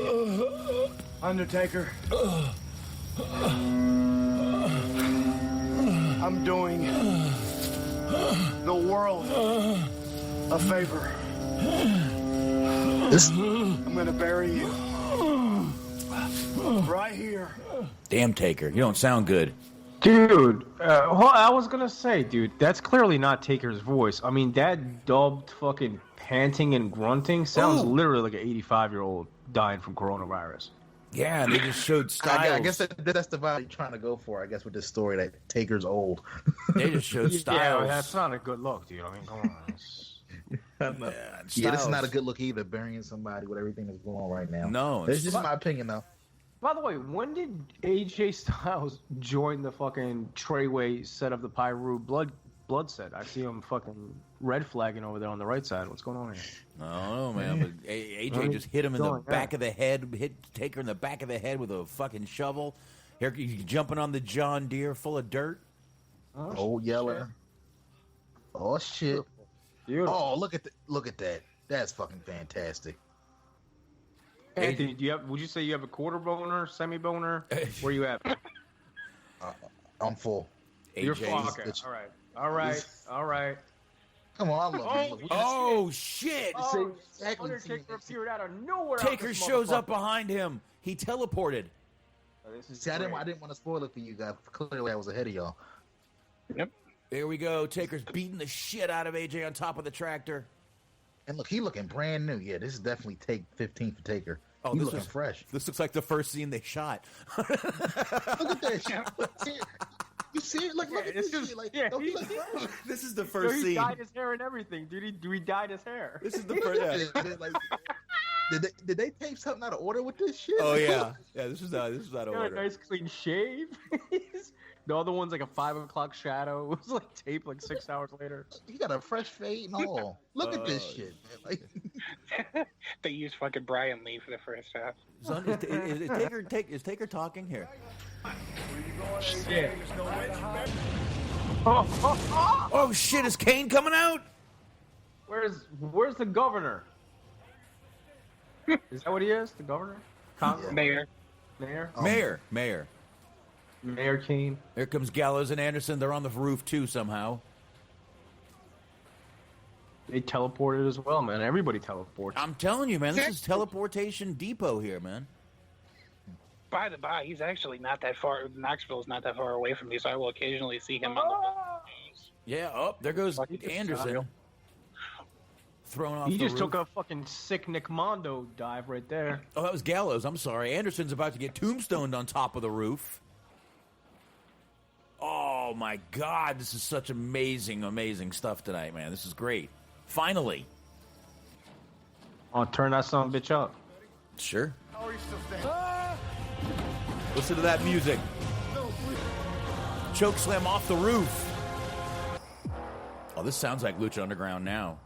It really does. It sounds like that transition music they Yup. use.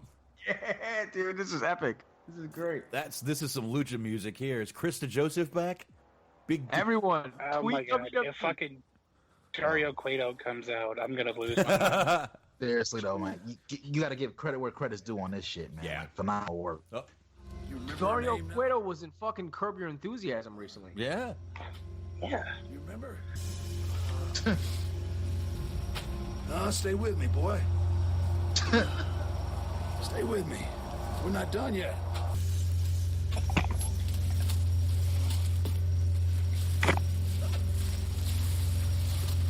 Yeah, we'll talk to you.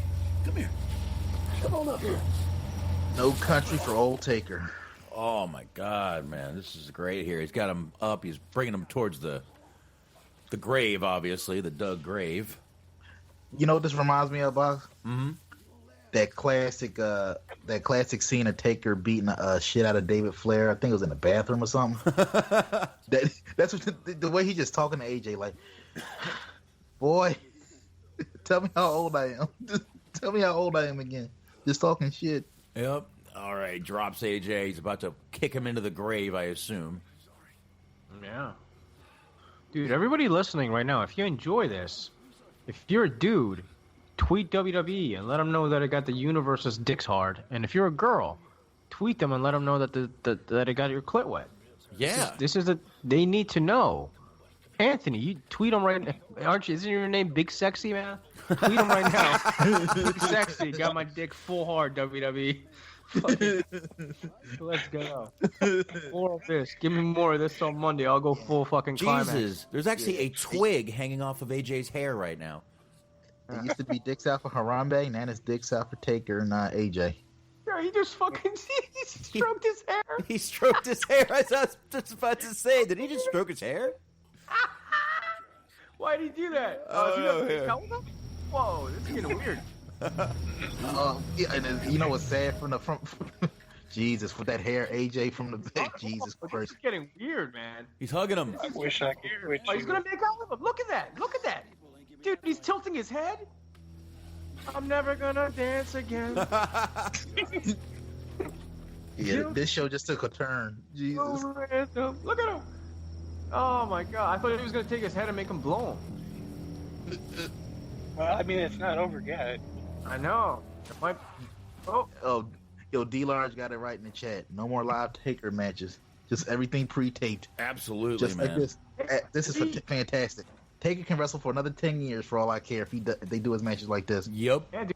You fucking wheelchair bumps for all I care, dude. It'll be fine. We can fucking record. I'm with it.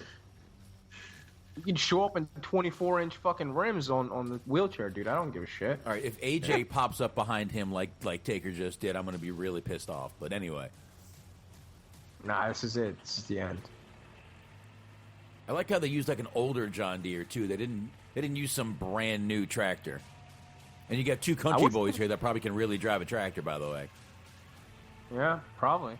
He's from fucking Texas, man. He's probably grew up on the farms and shit. He knows how to do that. That's how I learned how to drive, was on a tractor until I learned to drive a 5-speed, honestly. Was that in Florida or Texas, though? North Carolina. Oh, okay. Well, still down south. Yeah. Just for a lot of reasons. I don't know what else they got planned for night 2, but it's going to be hard topping this shit for me personally. Unless that Firefly No, match. Bray Wyatt is going to be cool as shit, dude. Come on. Bray's going to do some weird shit. Ooh. I'm not going to elaborate on that. You guys will know about Yeah, give us a second. Give us a second here. Yeah, I know. What was that? Ooh. Did you get a boner too? He moved the moss. He moved the moss over the tombstone and had AJ's name on it. And keep looking, Shane. Keep looking. You'll see. Oh, the hand. Nice. Beautiful. Fuck Dude, yes. how corny would it be if his hand was sticking out with that glove and they just had like a text fucking thing pop up on the screen that said, now on sale at WWE shops. The AJ style glove. Look at that. Take her back on the motorcycle, taking off, going home. They lost me with the lasers, though. Nope. Oh, yeah. Cool. Yeah, this is good. This is good shit. Thank you. This is fucking good. This saved WrestleMania right here. They ended night 1 on a good note. I would say I would wipe my ass with WrestleMania with the rest of it, but toilet paper is low, so I'm saving it for later. Damn, that was nice right there. Great finish, because we pretty much, I'm not going to say we shit on the whole show. We made fun of a lot of it.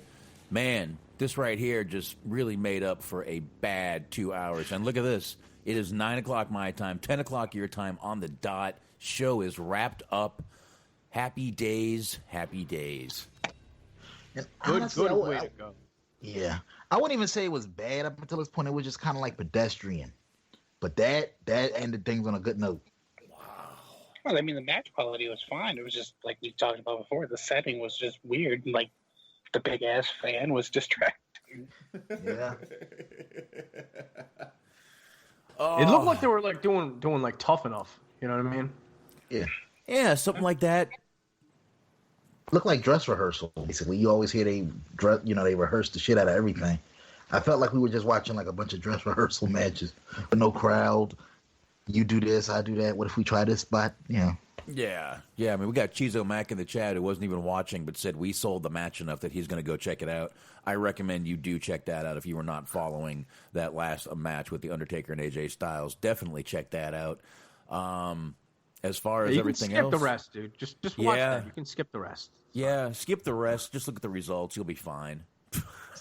So safe to say for all of us, the AJ Taker match was the match of night one. Oh yeah. Yeah. Yeah. Look, my dog is snoring again. See? Yeah, of course. He needs a cigarette after that match, like the rest of us. Probably. Now, just I guess we can break it up. If we had to pick between the, I guess we'd call them the Performance Center matches. Which one would have been your favorite just in the Performance Center? I mean, to take that last match, and it was shot way different, done outside. So, in the arena or the Performance Center, which match y'all think would have been your favorite in there? Just for the spectacle of it, I would say for me, it probably was the ladder match. All right. I think that Owens-Rollins match might have been mine. Yeah, same. Yeah, Smart? Yeah, I would go with the ladder match, too. All right. Probably second behind that, I would go with the women's title match.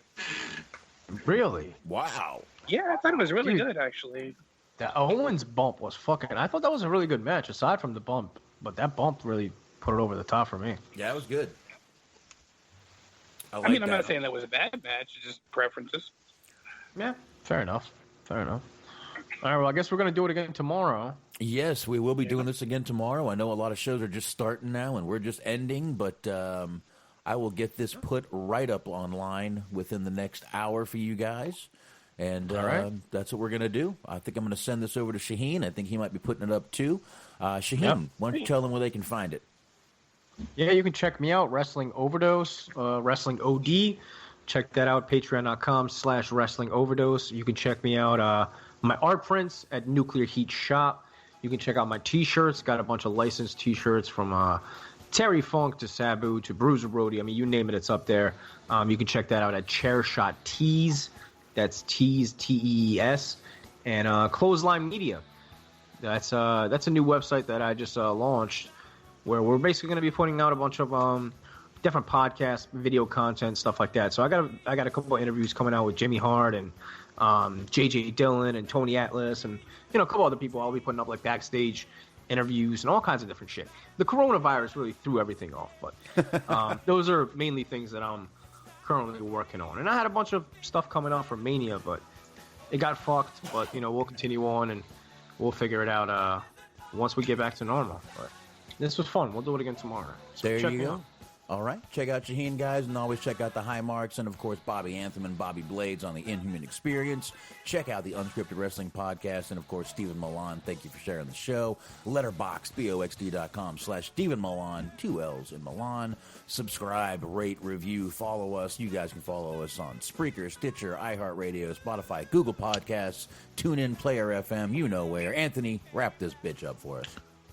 Jason Clark, Bottom Line Pro Wrestling Podcast, available on all of those fine podcast platforms that Box just rattled off. Subscribe, download, enjoy. Yeah, I got one more thing actually. I totally forgot about. Mm-hmm. I'm launching a new podcast too. It's a side project that's going to be on Clothesline Media. It's going to be called Carney Talk, and we're basically going to be interviewing wrestlers, and it's going to have all sorts of different wrestlers, from indie guys to Hall of Famers to guys like JJ Dillon and Jimmy Hart and fucking. But the first guest that we got, that I'm recording early next week, it was supposed to be tonight, but I set it aside because of the Mania deal. New Jack. So the debut episode is going to be New Jack, and then we're going to follow it up with Bruiser Brody's wife, Barbara. So she's going to be coming on and talking about Bruiser Brody and stuff like that. So look out for that. Carney Talk. Damn. All right. Like I said, Shaheen, goddamn breakout star of 2020 right there, y'all. I'm trying. Killing it. So there you As go. a real quick aside, just anyone else who's still here at this moment, thanks for everybody for coming in, joining us in the chat and listening. There's a lot of names I hadn't seen before or haven't seen in a while, so that was really cool. Thanks everyone for coming out and joining us. Hopefully you're not sick of us yet, but if you're not, you will have plenty of opportunity to be sick of us tomorrow. There you go. We'll be back tomorrow, same bat time, same bat channel, right after the pre-show. There's no reason to waste y'all's time on the pre-show, and I'm not going to waste anybody else's time on it anyway, so there you go. Shaheen, I don't know, we're going to see you tomorrow too? Yeah, I'll be all right. All right. There we go. We'll see. Right. There you go. Later, everybody. Appreciate it. We'll see you tomorrow. See ya. Peace. Don't trust Whitey. Huh? Huh. Mama is a time, boss is too. Just look at me and I know what to do.